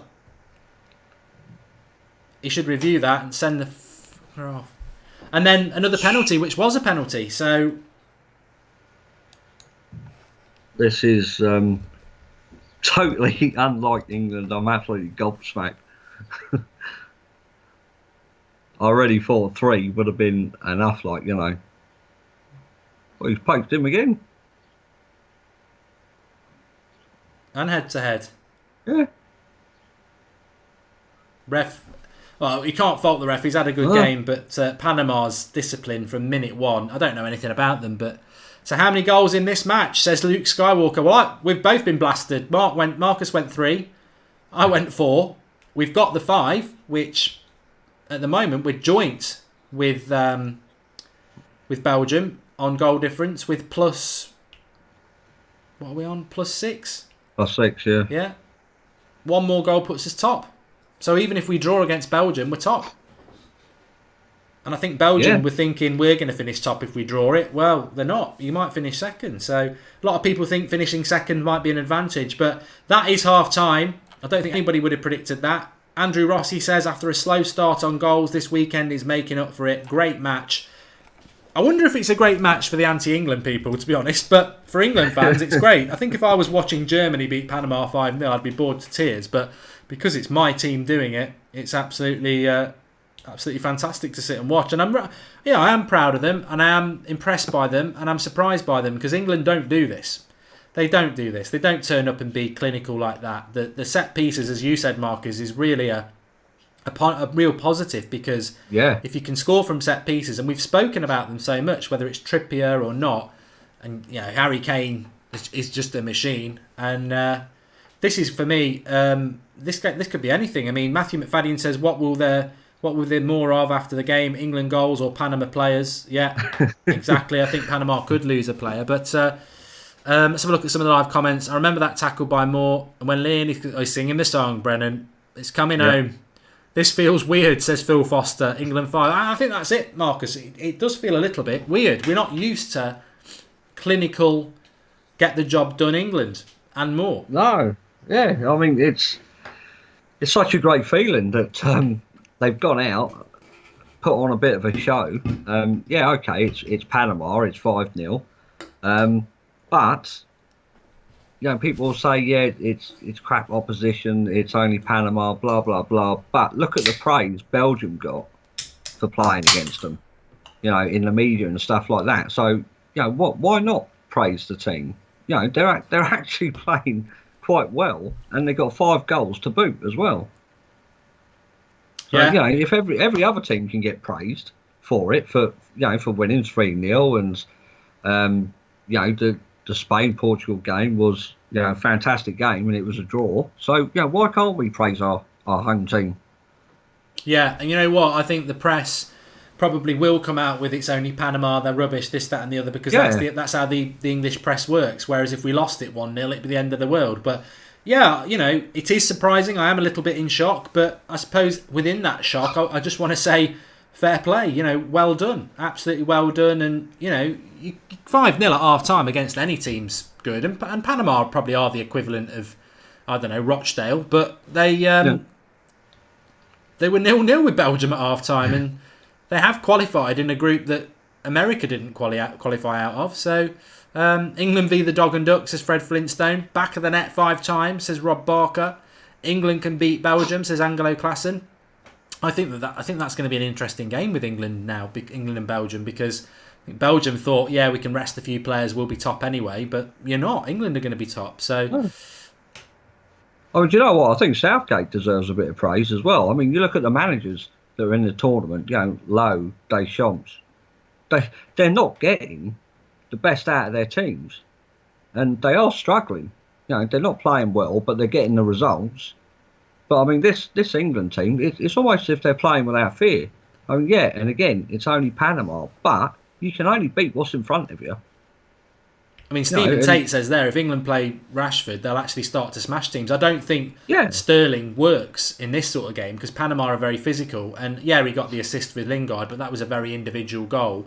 I think Rashford would give us something a lot more. And if I was Southgate, I'd be thinking, I'll give you 10 minutes, Harry. If you don't get your hat-trick, I'm going to bring Vardy and Rashford on, because Panama are a bit tasty. I don't want any injuries, and I want to get a few people sharp and confident. And if I've got 4 strikers scoring goals, that's good for me. But I don't know I don't know what Panama are thinking. I mean, it happened on the John Stones' first goal. The holding of Harry Kane.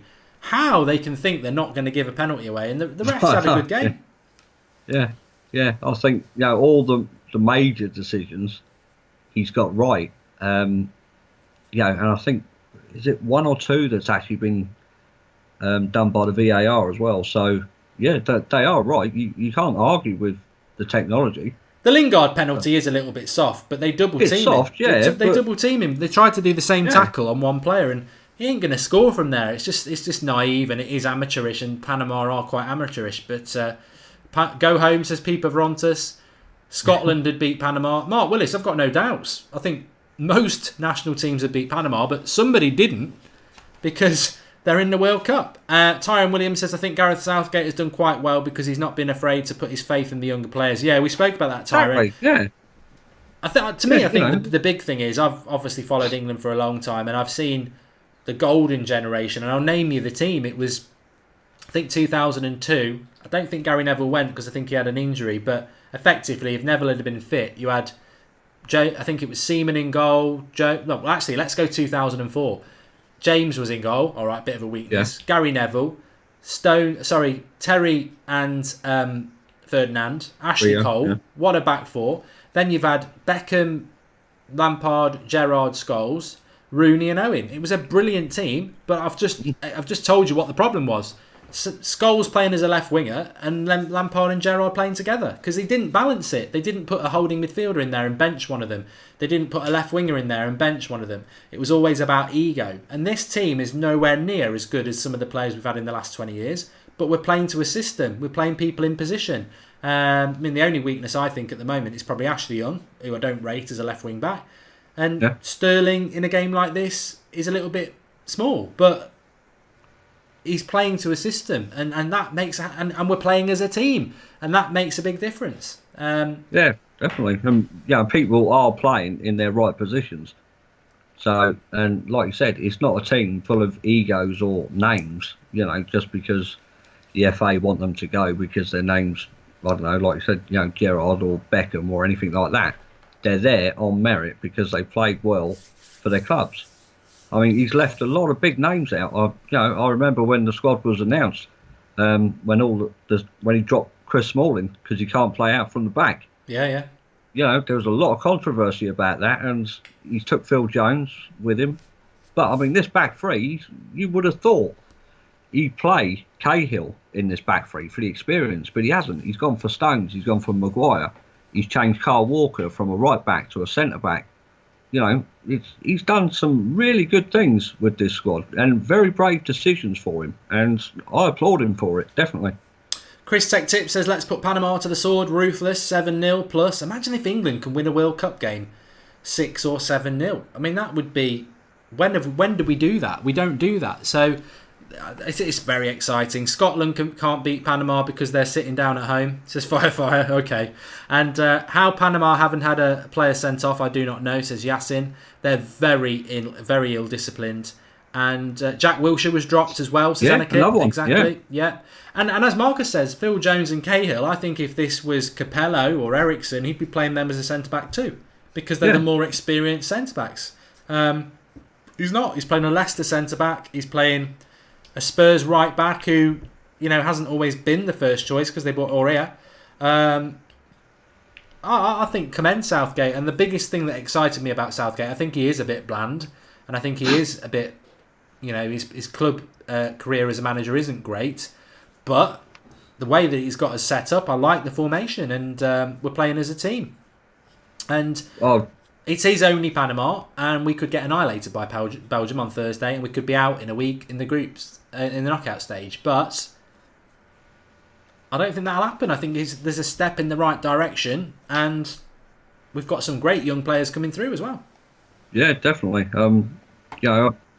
Just thinking of some of the players he's left behind as well. I mean, Sturridge, maybe he had a shout to go. I remember there was a lot of talk towards the end of the season about Andy Carroll being on the plane. Yeah. So, he's done his own decisions. He's doing this his way. And I think, it's fantastic for the England team going forward. We got a manager in charge who's not afraid to drop the big players if they're not performing or not playing for their clubs or whatever. He's not afraid to pick the youngsters to go and have a go. It's also, Minnie Diver says it's because Gareth Southgate knows what it means and knows the players, which is an important thing.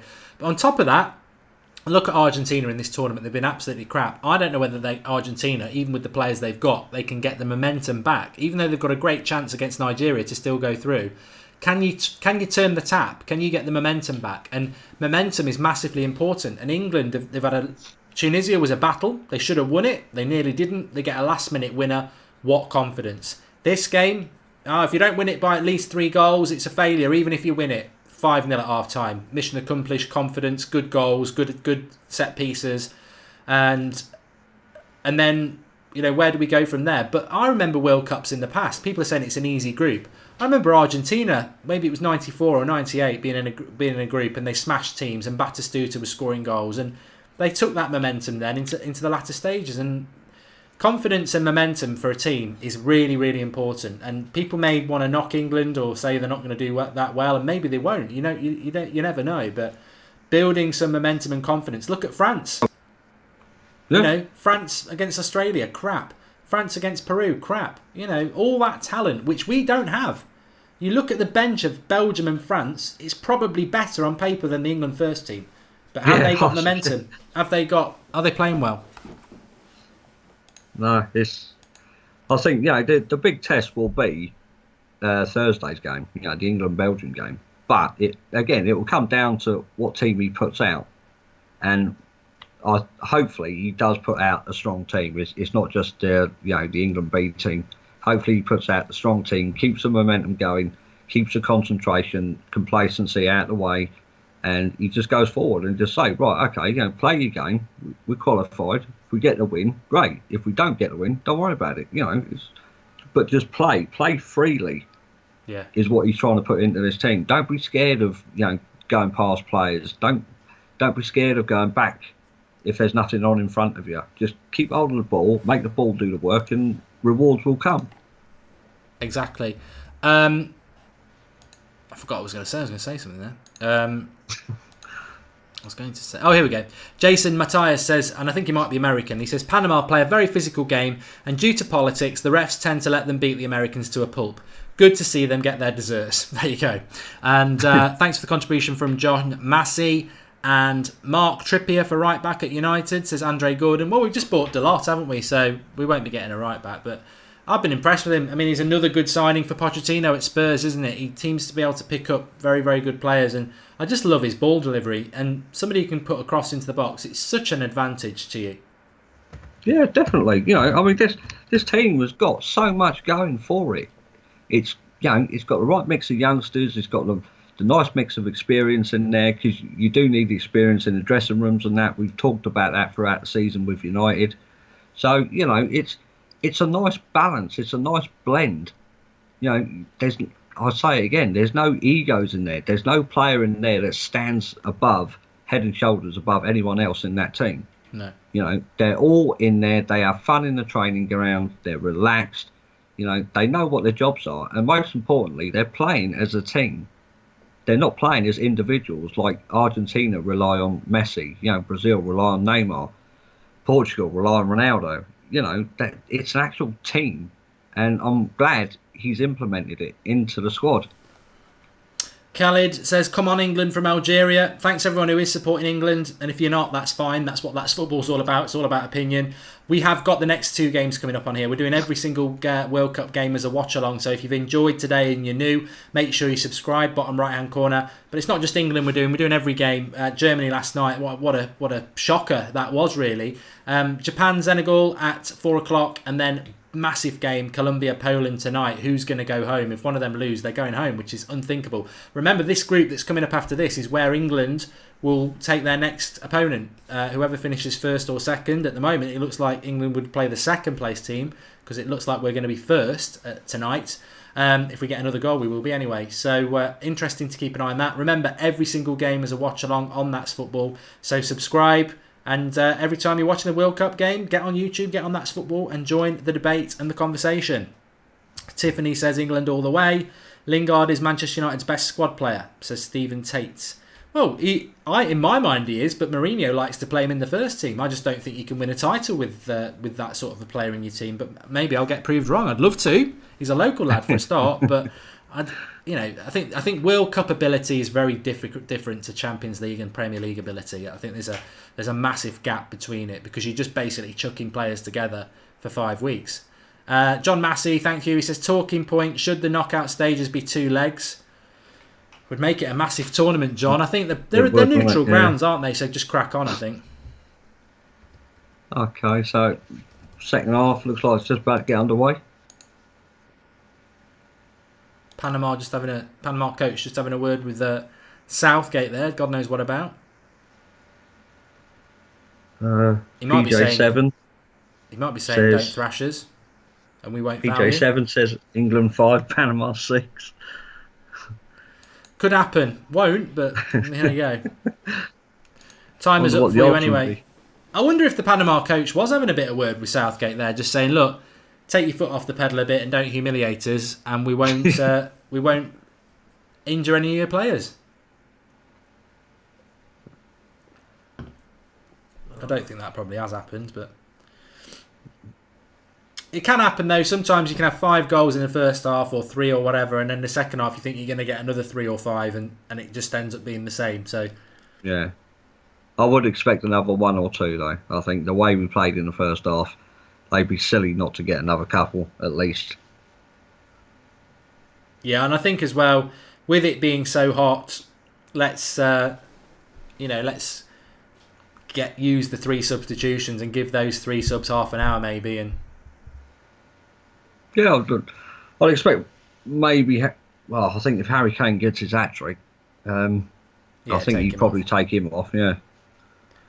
Yeah, Harry Kane's on 2, John Stones is on 2, and Jesse Lingard with the pick of the bunch is on 1. Yeah. Brennan says better not to take the foot off the pedal. He wants a shout out. I think it's hard to take your foot off the pedal in a game like this because you're playing a team that's so crap that you can't just. Here we go, Harry Kane. Did it again? I think he should have hit that. Bit of a tight angle for him, like on his left foot, I think.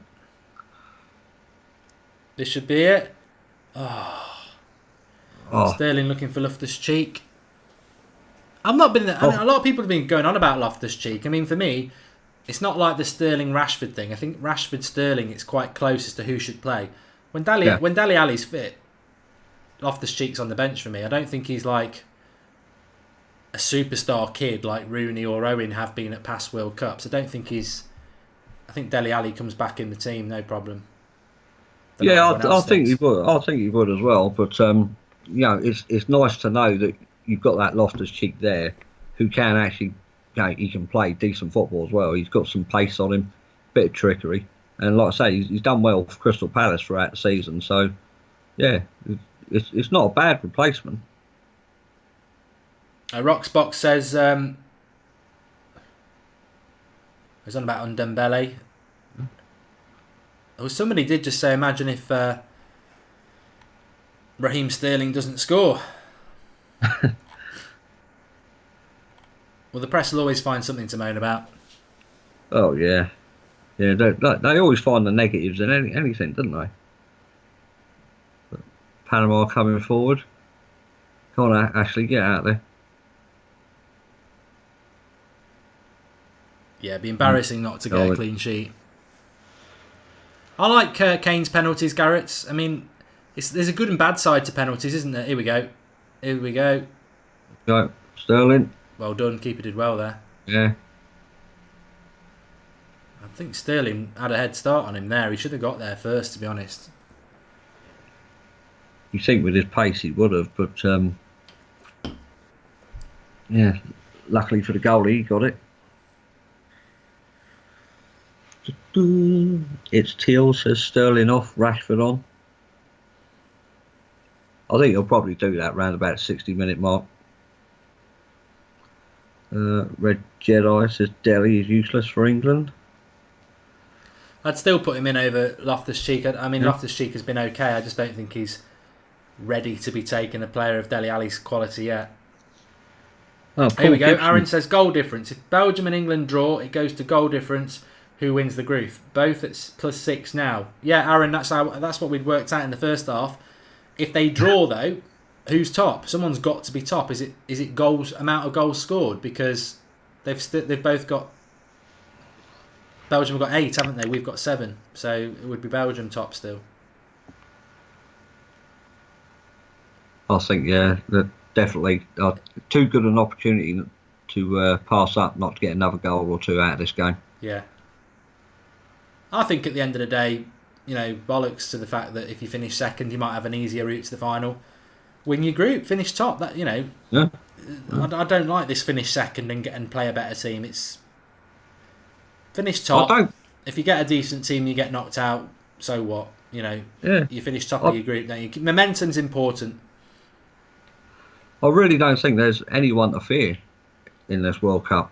I've not been impressed by anyone. No one set the tournament alight. No, a lot of people are saying, "Oh, Germany now they've stayed in, they're going to go and win it." Well, no. They might win it because it looks quite an open tournament. But they're not going to solve the problems that they've got. I mean, they basically they had to bring a big, massive number 9 on at half time and change the way they want to play, and they're still wide open at the back.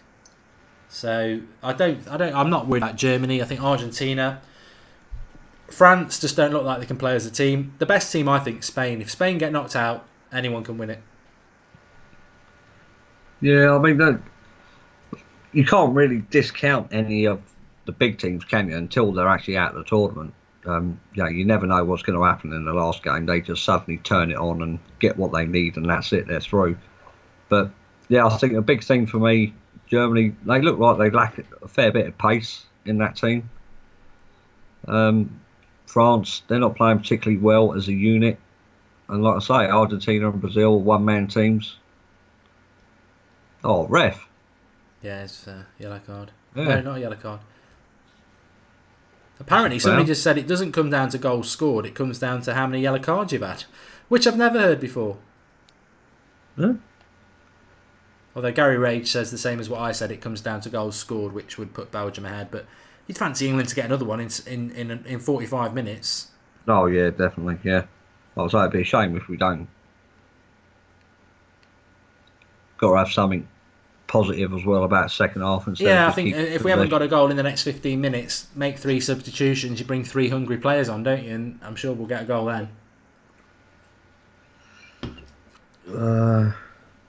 Well, it's been a very pleasant Sunday lunchtime match so far, and you can almost sit and eat it with your Sunday roast and relax. Yeah, you can, yeah. We're still looking to go forward. So that's a positive. We're not just happy and content to just play it around the back like we did in the first half. But, I mean, Henderson's got it out to the right here. Bit of a bad ball from Henderson then. A bit fast to Lingard. A lot of people are saying if goal difference is the same, it goes to yellow cards, not goals scored. So, I don't know. I don't have the answer to that. So, maybe you're right, maybe you're wrong. I don't know. Please do share the video if you're watching. You can do that through underneath. There's a share button, and if you're on Twitter and Facebook, you can share it. Remember to subscribe if you're new. Another corner here for England, and could be another penalty unless they're going to change tactic on marking Harry Kane. Yeah, a lot of people saying, it comes down to fair play with the yellow cards. Paul keeps in, it's a corner, so we're getting a penalty. He's hugging him again. He's actually doing it again. He's doing it again. He's a bloody idiot. You can't. That's not how you mark. It's almost like Kane's just said to him, "Look, didn't you? Do you not know? Not learn? What book have you been reading? Was it rugby or football? You can't do it. Madness." Right, Trippier with the corner again. Nothing doing that time. Oh. I saw Kane trying to get behind him then, but he just stumbled. I thought he got pulled.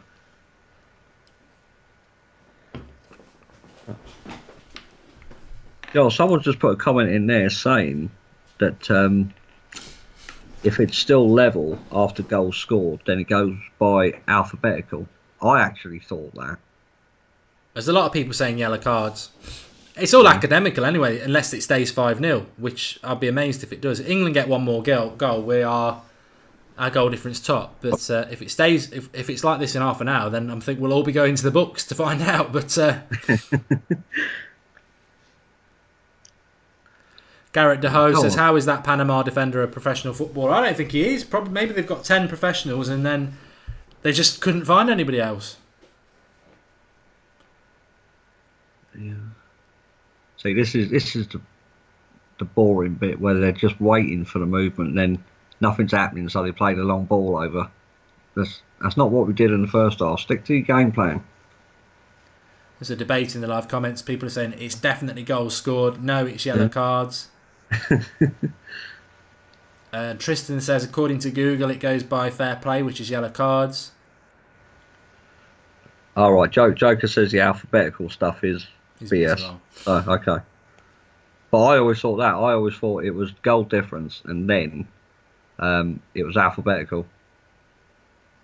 I think it's a bit odd. I'd be more happy if it was goals scored than yellow cards, because if you get a dodgy ref, I mean, Serbia, Milinkovic-Savic and Matic both got yellow cards, and I don't think either of them were. Right, Daniel says these are the criteria: points, goal difference, goal scored, results between tied teams, fair play, and finally FIFA ranking spot if they are still tied. Okay. Lynn Hall's asking what's the position with England playing in the last 16.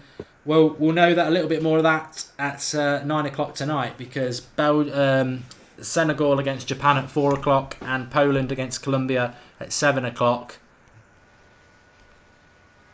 I'd say if Senegal win or Japan win, 6 points, everyone else will be on 3. They probably they look good at top in the group, but England would be more interested who's coming second in the group.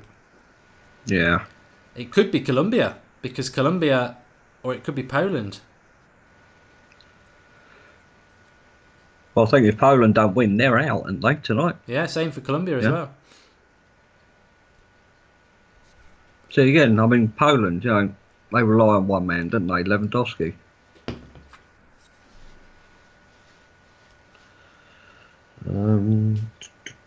Notorious says it used to be alphabetical. Okay, all right.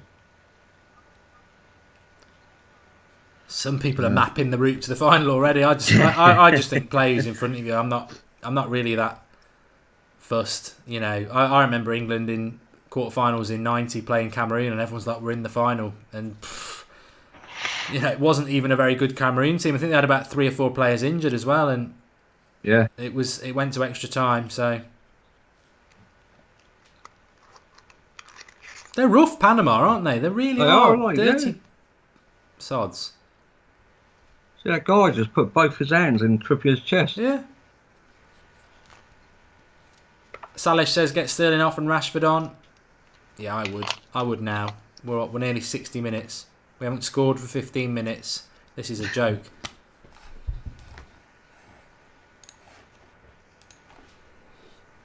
Come on, England. We need another. Get the excitement back in. You Googling it now, yeah? Can have a quick look. Yeah, I thought you would, just to settle everything.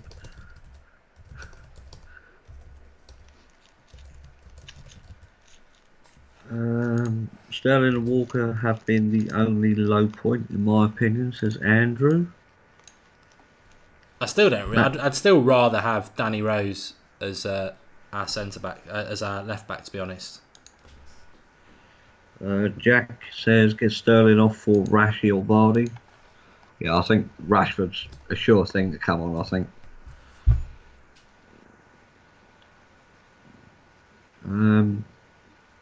That's good. Panama packing bags back home, says Evil. Callum Christie, England are stepping off the gas and are relaxing with not scoring them as many. Paul Gibson says, honestly, I don't think Ashley Young's done anything in this game. We haven't really used him at all, actually, so you can say he's probably had one of his better games. Yeah. I think we're using the right-hand side a bit too much, though. Yeah. But I think we'd solve that issue if Danny Rose came in. So I can't believe, I was saying to Sandra on the last England game, can't believe that we've got no natural left footer in the first 11. So it was pretty obvious what Ashley Young was going to do down that left hand side.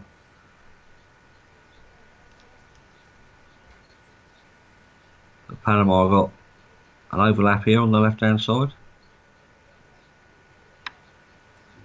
I think Lynn Hall's right. Rashford and Vardy need some game time. I'm trying to think who else we've got who could do with a bit of a run out as well.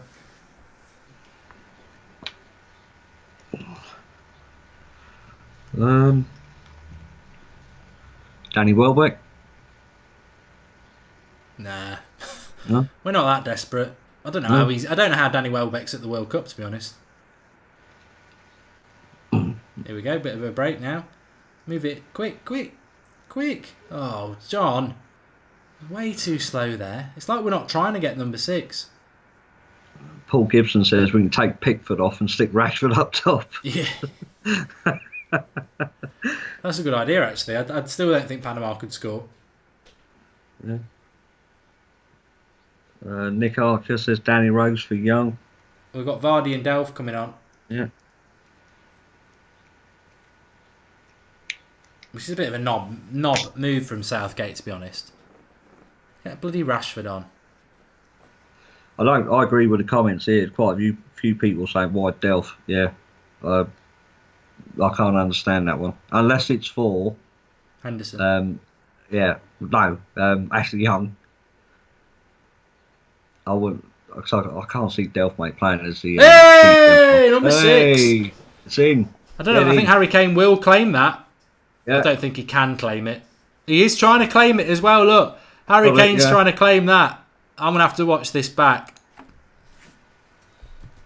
I think he may have been offside. I thought he made the run a bit too early. Or he is offside technically. He cannot claim that. That cannot be classed as a Harry Kane goal. It's gone in and off him, isn't it? So he can't. You can't win a golden. You can't go ahead in the golden boot with a goal like that. Now there is one for the boffins to go and check. That cannot be your goal just because it hits you. It's the shots on target. But it touches him. He's the last player to touch it. Yeah, but like an own goal, it's not an own goal unless it's like change direction. If this shot's on goal, hang on, VAR, does he give it? Harry Kane's going off. It'd be funny if it isn't. He'll come back on. He'll come back on. He's given the goal.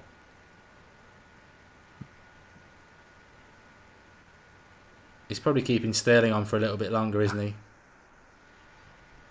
So, yeah, it's been awarded to Kane.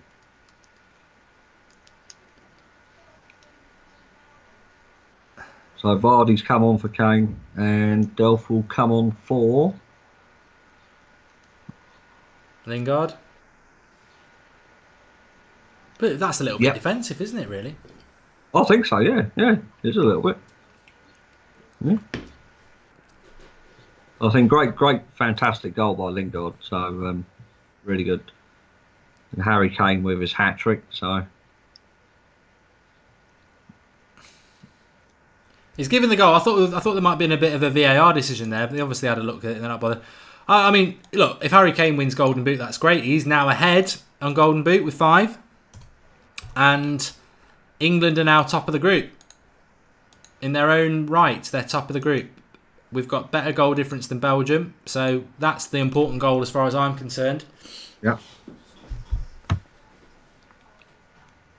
I don't think those goals should be given to the striker. They're not given his own goals. If there's a shot on target and it hits somebody and goes in, it's given to the shooter. So I think that should be Loftus-Cheek's goal, really. But depends who you want to win the Golden Boot, don't you? As Mikey O says, good Golden Boot, 2 penalties and an in-off.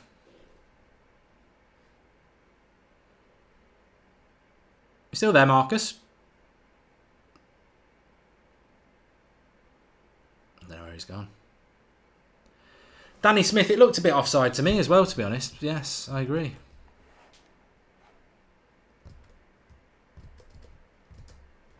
Wow, how many more? Oh, Henderson. It's like FIFA 18, says Gary Wells. Kane will claim everything, says VJ Deep. One of the worst hat-tricks I've seen to CR7 Ronaldo. Yeah. Yeah. I think you're right, mate.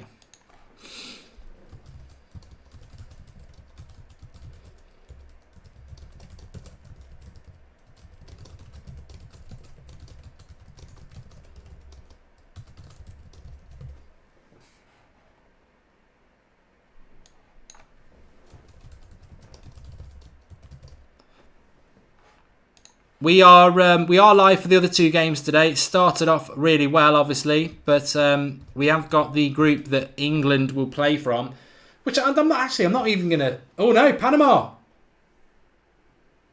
nearly cleared.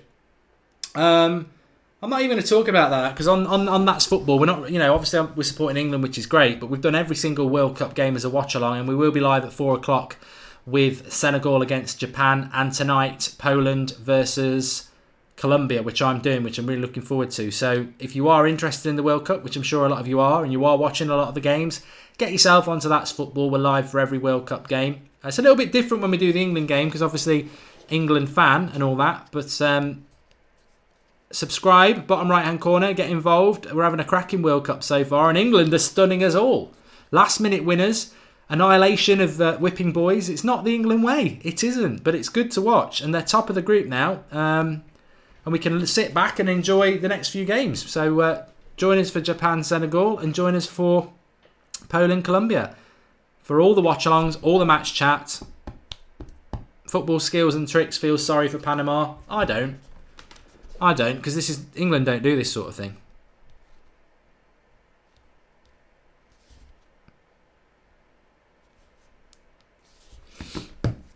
Danny Rose is coming on. Oh, he's having a joke.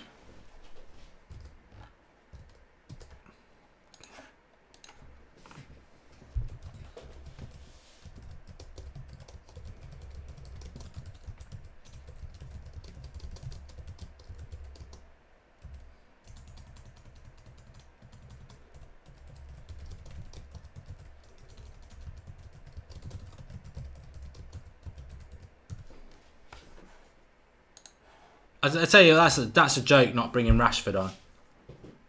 He's just doing it because he wants Sterling to score. It's like everything's set up for Sterling to score a goal because he wants to play Sterling when he's been shit. I mean, you can't moan about 6-0, but he should be Rashford should be coming on. That's a joke.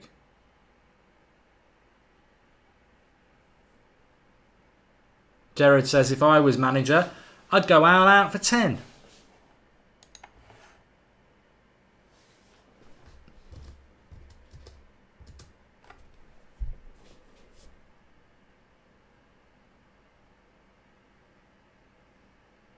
Mustafa says England will be out next round, so no worries. Look, mate, at the end of the day, no one expects England to win this World Cup. If we do go out next round, at least we've got a few memories. 6-0, biggest score in the World Cup so far. Last minute winner against Tunisia. We've had a good go, and let's see how far we can go. But we've had some good memories.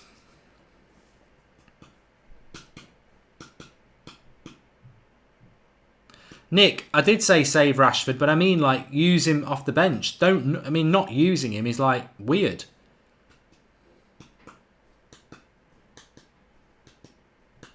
Maybe he'll start him against Belgium, says Jack. I'd hope so.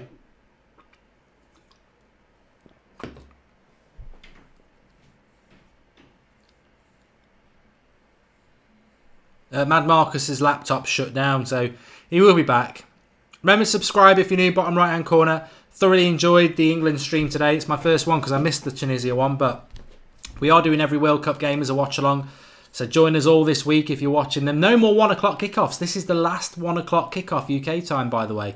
Sad to see it go. Last World Cup, 1 o'clock kickoff. Everything now becomes 3 o'clock and 7 o'clock. So no more 4 o'clock kickoffs either, because 1 o'clock's go. It will be Trippier's coming off, and Danny Rose will go left back, and Ashley Young will move across to the right. But all kickoffs now are 3 o'clock and 7 o'clock. So we'll be live at 3 o'clock tomorrow with, I think it's Russia, Uruguay. I mean, that group's done, but it's just to see who finishes top. And then tomorrow night is, what group is it tomorrow night? Portugal, Iran. I'm doing Portugal, Iran tomorrow night.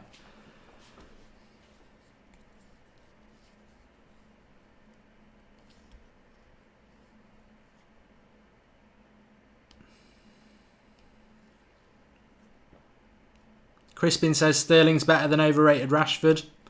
Let the debate begin.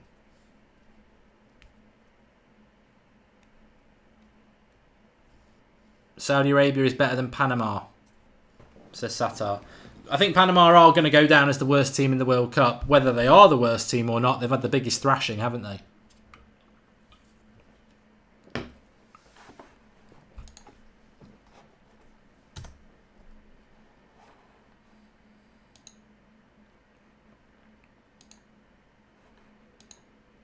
But this, I mean, 6-0. Can they get 7? We want 7. We want 7.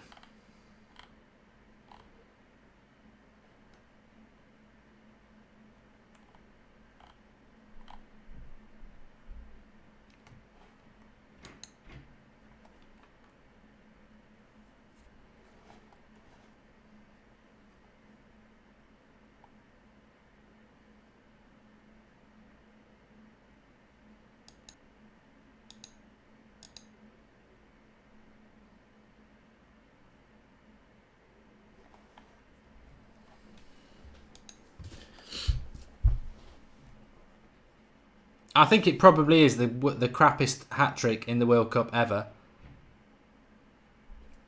Sterling's just been chopped down. We've still got 20 minutes to go in this game. To be honest, it doesn't really matter if England get another 2 or 3, does it? The reality is, we've got the 6 that put us ahead of Belgium, that put us top of the group. So 7, 8, 9, 10-0 doesn't matter in relation to finishing top of the group. If Belgium want to finish top, they've got to beat us.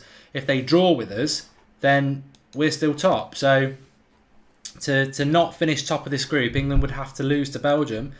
And I think it's going to be a weird game. Marcus, you back anyway? Yeah, sorry, mate. There was a definition update for Windows. All right. It just shut down automatically.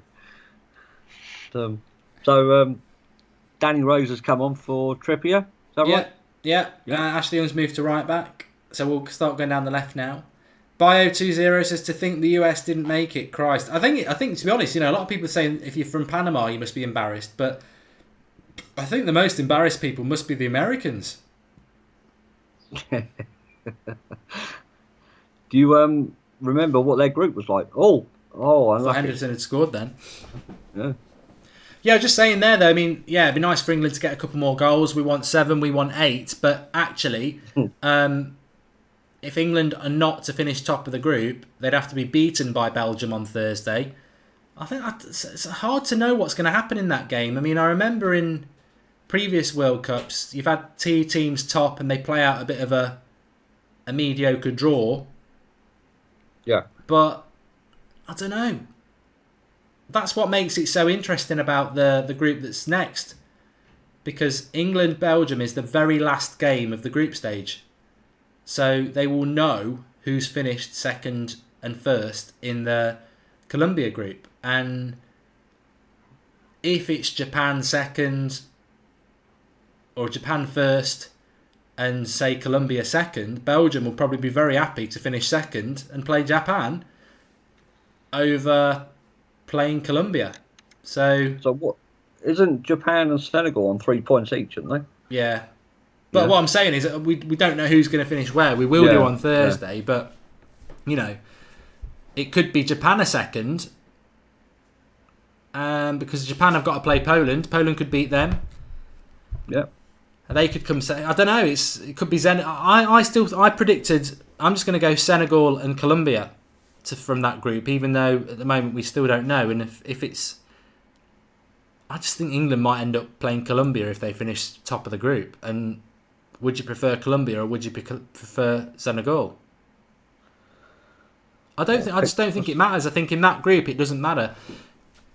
Japan would be nice, but yeah, I wouldn't mind Japan. I wouldn't be too worried about who we play in the knockout phases, to be honest. So it is the knockouts, isn't it? So I don't think you could really have a preference out of that group with Japan and Senegal, and Colombia and Poland. I mean, the ideal one obviously would be Japan, I think, but I'd rather top this group and play well, play comfortably. So Carl Walker's a bit of trouble. Cross. Oh. Corner for Panama. Yeah. Baron Des says Delph is legit garbage. I have said this before though. This is the incredible thing about England is that it is, without a shadow of a doubt, the worst England squad ever to go to a World Cup in my life. It is terrible. It's not. Yeah. It's not. It's got good players in it, but the depth. Oh, they should have scored there, Panama. Flick on at the front post, back post. Number 5 comes in and passes it wide. That's the only real chance that they've had, and lack of concentration there. Who was marking him? Stones, was it? Yeah. Yeah. Yeah. So keep your heads, lads. Come on, let's get a clean sheet. Get another one. Jack's just woken up. He can't believe it's 6-0. Yeah. Well, you're not the only one, Jack. You're not the only one. Xander's doing the Japan-Senegal game at 4 o'clock. I'm doing Poland-Colombia at 7 o'clock. And there is a United Stand Sunday night show at 9 as well. So still lots of stuff to come. And that's football. We're doing every game as a World Cup watch-along. So if you are watching games, get yourself on. Get part of the World Cup debate and chat. Everybody's welcome. Doesn't matter where you live, who you support. Everybody's welcome. We've had quite a few people wanting England to lose. I think they've all gone now. Yeah, I think they give up putting that in the comments. So I have seen a couple still saying England 6, Panama 7.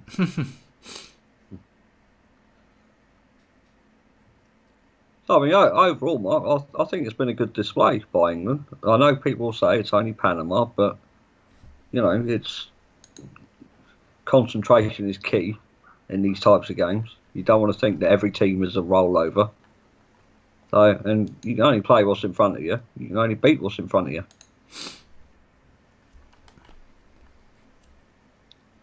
Ash, ball's coming in. Go! Goal, yeah. Oh, England! You've let yourselves down there. Yeah. Well, we're back now. Not top of the group. Yeah. Such a shame. That's embarrassing. That is. To concede, I don't care. It's absolutely embarrassing to concede a goal to Panama. England. See, this is what supporting England's all about. It's like even when it's going well, we'll do something stupid. To concede from across here, who's marking who? Yeah. Playing offside. And Danny Rose lost his man there. Danny Rose has played them both on.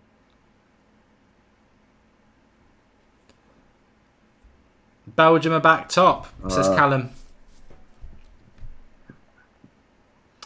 Oh, here we go again. Neil says we're top on goals scored, but we've scored the same goals as Belgium anyway. It's 8-8. Okay. So is it now down to yellow cards? I don't know. I think Maguire was the furthest back there as well.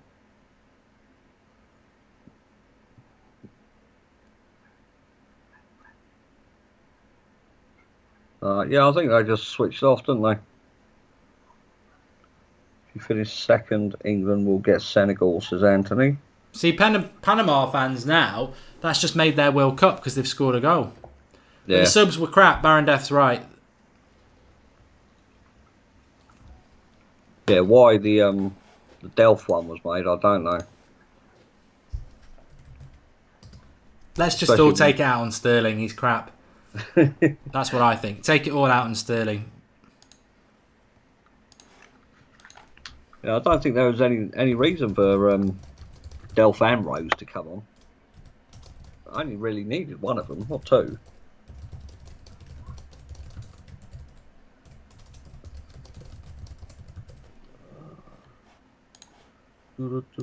Google says it's 1-1 in the second half. Yeah. Yeah, it's a moral victory for the Senate for Panama.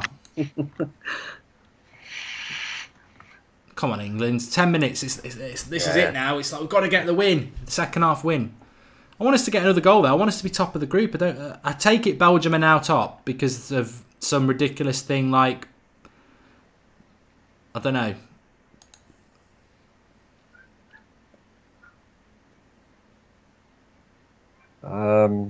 Jack Landmark says who were the goal scorers? So Yeah, Harry Kane got 3. Yeah, Harry Kane got 3. Lingard got one, and Stones. Yeah, if you want to watch the highlights tonight, even though it's probably the crappiest 6-1 highlights you'll ever see, actually. Because there's no good... Lingard's goal is the best one, that's it. I mean, it's the crappiest World Cup hat-trick you'll ever see. Yeah, Lingard's, great goal. John Stones' goals are okay. Lingard's goal was very good. Harry Kane's 2 penalties and a... I don't know how you can claim that, but apparently you can. Sloppy pass there from Henson. Yeah, England have fallen asleep. I mean, even the 6th goal was lucky, wasn't it? We have not been good second half. But that's the mentality, though, isn't it? I mean, you get 6 goals and you think, there's no way they're coming back from this. And then, they just take the foot off the gas and they're quite willing to just... Oh! What a shot by Sterling, just wide, I think.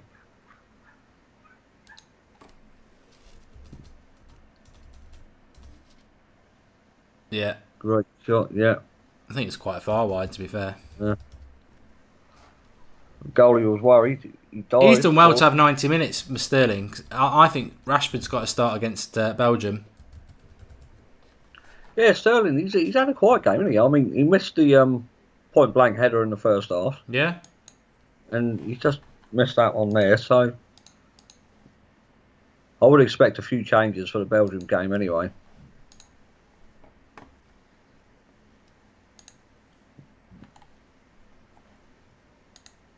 A couple of people saying Belgium will beat England. I don't know. I don't think they will. It depends who wants what. Yeah. If England now are back in second place, and I'll wait the boffins in the live comments for that. If England are in second place, we might want to finish second.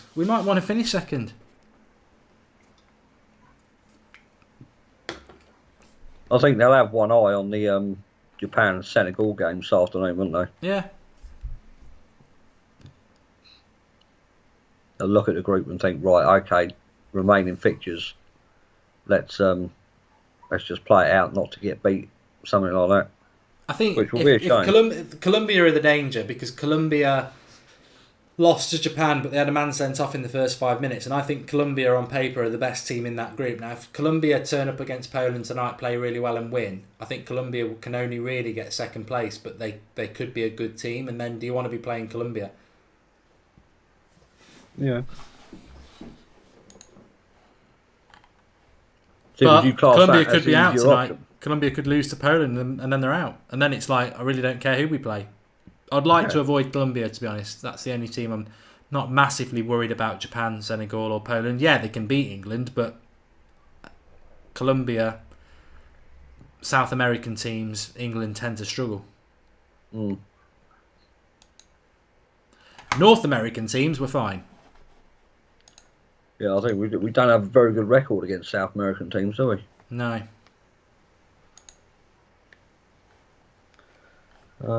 Chris doesn't want to be drawn against Colombia. Yeah, I agree with you on that, Chris. Yeah. Right. Martinson says that England is actually ahead of Belgium right now due to having one less booking than Belgium. But then is that a dynamic thing that if we draw against Belgium but we get more yellow cards, we drop? That's a really stupid thing, because imagine England are drawing with Belgium on Thursday night and we're top, but we know if we come second, we play Japan. Southgate in the last 10 minutes could say, right, go and get a yellow card. Yeah. Yeah, I've never actually thought that. Yeah. It's just weird. I think the yellow card thing's weird. It's surely better to have goals scored because it makes it less 6-1. Less weird. I don't need your look today.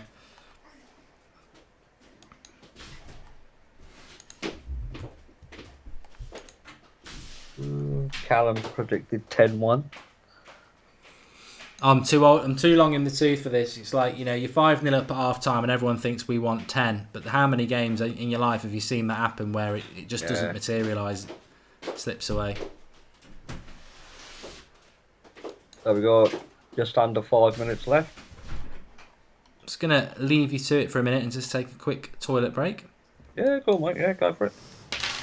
We'll read some comments out. So Sam says hello.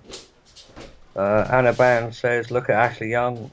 He is such a crap fullback. Can't defend at all. United need a left back. Well, we got one in Luke Shaw. Jai says hi. Anthony says Belgium will beat England. I'm telling you. Anvesh says, whose bench is stronger, Belgium or England's? Well, Belgium's, without doubt. Awful sub, says Tom. Yeah, they weren't the best. Kieran rather comes second.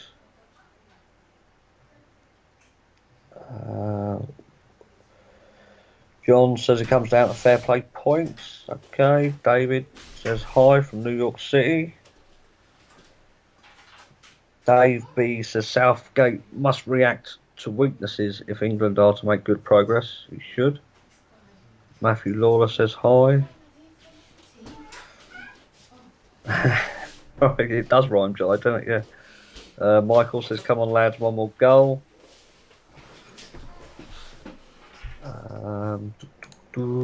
Fire. Very concerned about our goalie. Better than Joe Hart. Yeah, I was just going to say that. I wouldn't be too concerned. I'll tell you what, though. I was just thinking there, and I'll double check this for everybody as well. What might be of more concern to people, and I always used to look at this when I was in a job that was bloody arseholes and wouldn't let you take time off when it was World Cup, is what the England, when England might play their first knockout game is very important. So let me just check that for you while Marcus has a look in the live comments. So we're Group G, and in the knockout stage for Group G, you can play on Monday if you finish first at 7 o'clock on Monday night if you finish first. So I think that would be a good one. Or if you finish second, 7 o'clock on Tuesday. So it doesn't matter actually where England play. Yeah. But it seems to me if you finish second, you get more of an advantage because you get a day's rest as well. Get a day extra rest. Yeah. I mean, what were the times again, Mark? You said 7 o'clock Tuesday. So yeah, if England finish second or first in the group, which they will do, it's still Monday or Tuesday at 7 o'clock. So that's a good time. Then if you play Monday, you then play Friday at 7 o'clock. But if you play Tuesday, you play Saturday at 3 o'clock in the quarterfinals, presuming you win. So not a massive amount of difference really, but no. So we're still top at the moment, based on yellow cards. Is that right? We're all agreed with that. As far as I know, we got one yellow card less. And Stuart Collins says, how do you feel that the Panama scorer is older than you?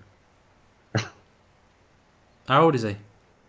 I think he's 37. I don't think he's older than you, though, is he? No. We are top. I'm looking at a live group at the moment. I don't know how we're top, but we are top.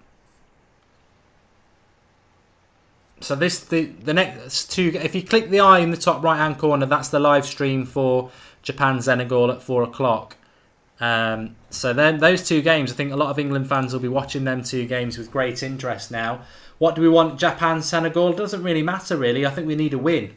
I think we need a draw. A draw would be best. A draw would be good because I'd like to see Colombia if they are going to beat Poland. It's an interesting group. We'll know on 7 o'clock on Thursday night. That's the interesting thing. But would England purposely forfeit a game to avoid it? I don't think you can do that. No, I think if they did, I don't think the press and the media would allow them to do it. To be honest. It's true what everyone says, though, but it's also true of Belgium. It's like Belgium and England have obviously been quite impressive in what they've done. But we're not going to know what either team's about until they play a decent team. Yeah, And it'd be beneficial to both England and Belgium if they actually did give each other a game. But whether they will or not, I think we might see a few reserve players playing for both. So we got 4 minutes added on. Sam Games want Poland to win. I'm doing the game at 7 o'clock tonight, so I'm sorry to say I'm supporting Colombia because I like Colombia, but a few people will be supporting Poland as well. But as I always say, if Poland turn up and win, fair play to them. I wanted Serbia to beat Switzerland on Friday night, and Switzerland deserved it, so fair play. If you can't see the eye in the top right hand corner, just refresh your stream, come out and come back in. It will be there. It's probably because you've just been watching continuously, because it's there for me now. But or you can go through the homepage. We're not starting till about 3:45, but if you want to get on the live comments, it's already open for Japan versus Senegal. Remember to subscribe to the channel if you're new. Bottom right hand corner, we're doing a World Cup watch along for every single game, so get involved in the chat. I hope you've enjoyed it today. It's been good to have Marcus on. I think you're going to do every England game with me, so one more. Yeah, I don't mind. I'm free. I'm more than happy to come on if you want me. No, we'll be doing 2 more at least. You reckon they're going to the quarterfinals then, yeah? No, 2 more. Belgium and then the knockout. Oh, right, yeah. Sorry, for some reason I thought the quarterfinals were straight after the group. Lingard acting a prick on the bench there, and Trent Alexander-Arnold basically with his eyes saying what a lot of people think. Great goal though by him today. Great goal. Yeah, fantastic goal. I think this game was all about confidence as well. That was a major thing going into Belgium. It's a confidence thing, complacency.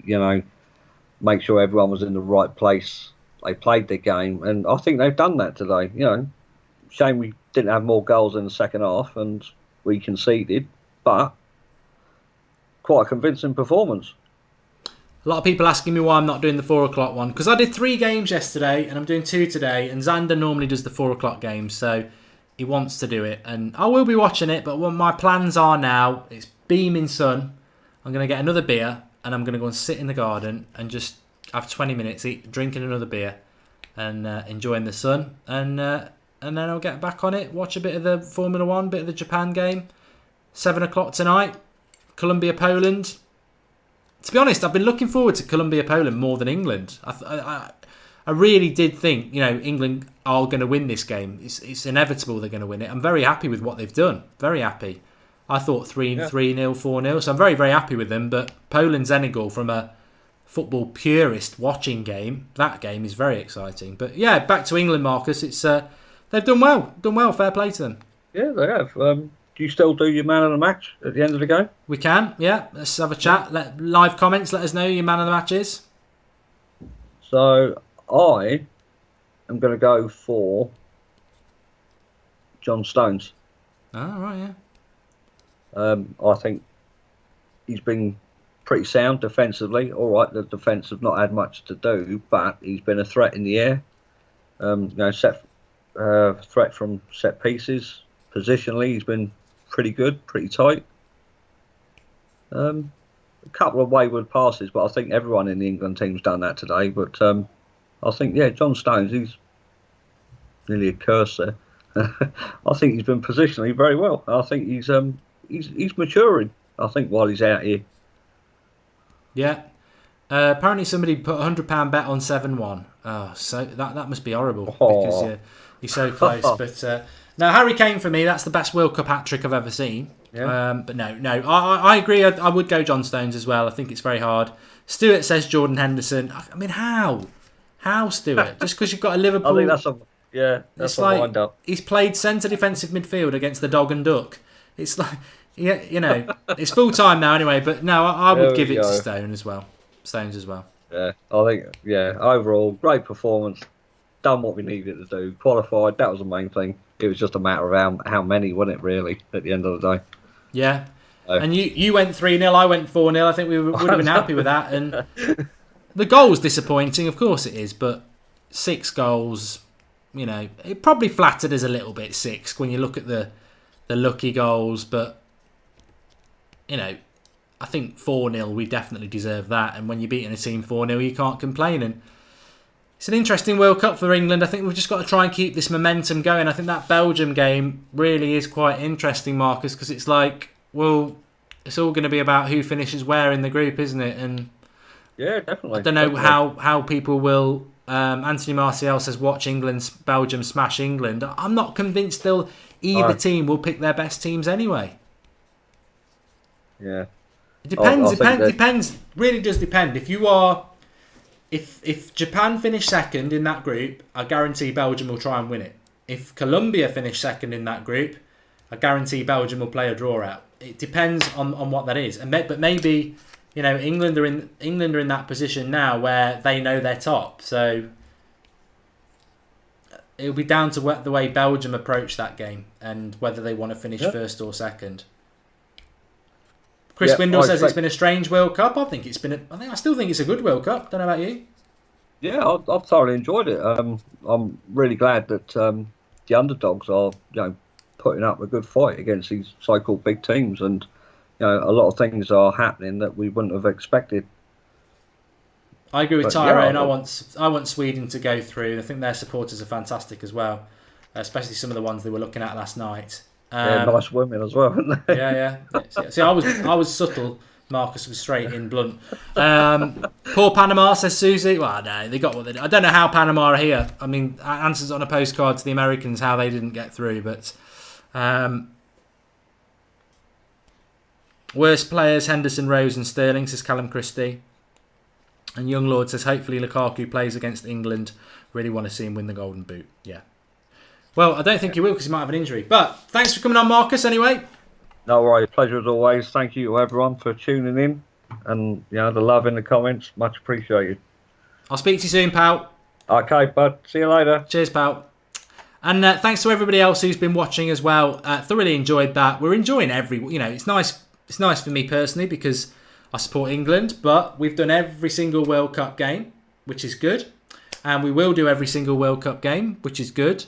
And we will be live in an hour for Japan versus Senegal. And I'll be live at 7 o'clock tonight for Poland versus Colombia, which I think is going to be a really interesting game. So make sure you subscribe to the channel if you're new. Bottom right-hand corner, get involved. Thanks to everyone in the live comments. A good result for England. The World Cup keeps rolling on with this momentum. And I tell you what, this next group is going to be very, very interesting. This is the group that England are going to have to play somebody from in a week's time. So let's see. Who do you want? Get watching, get scouting. Japan, Senegal, Poland, Colombia. Watch the games with us on That's Football and give us your thoughts. Thanks for watching. I'll speak to you soon and enjoy the next hour or so until we see you again. Thanks for watching. Thanks for subscribing, Sammy.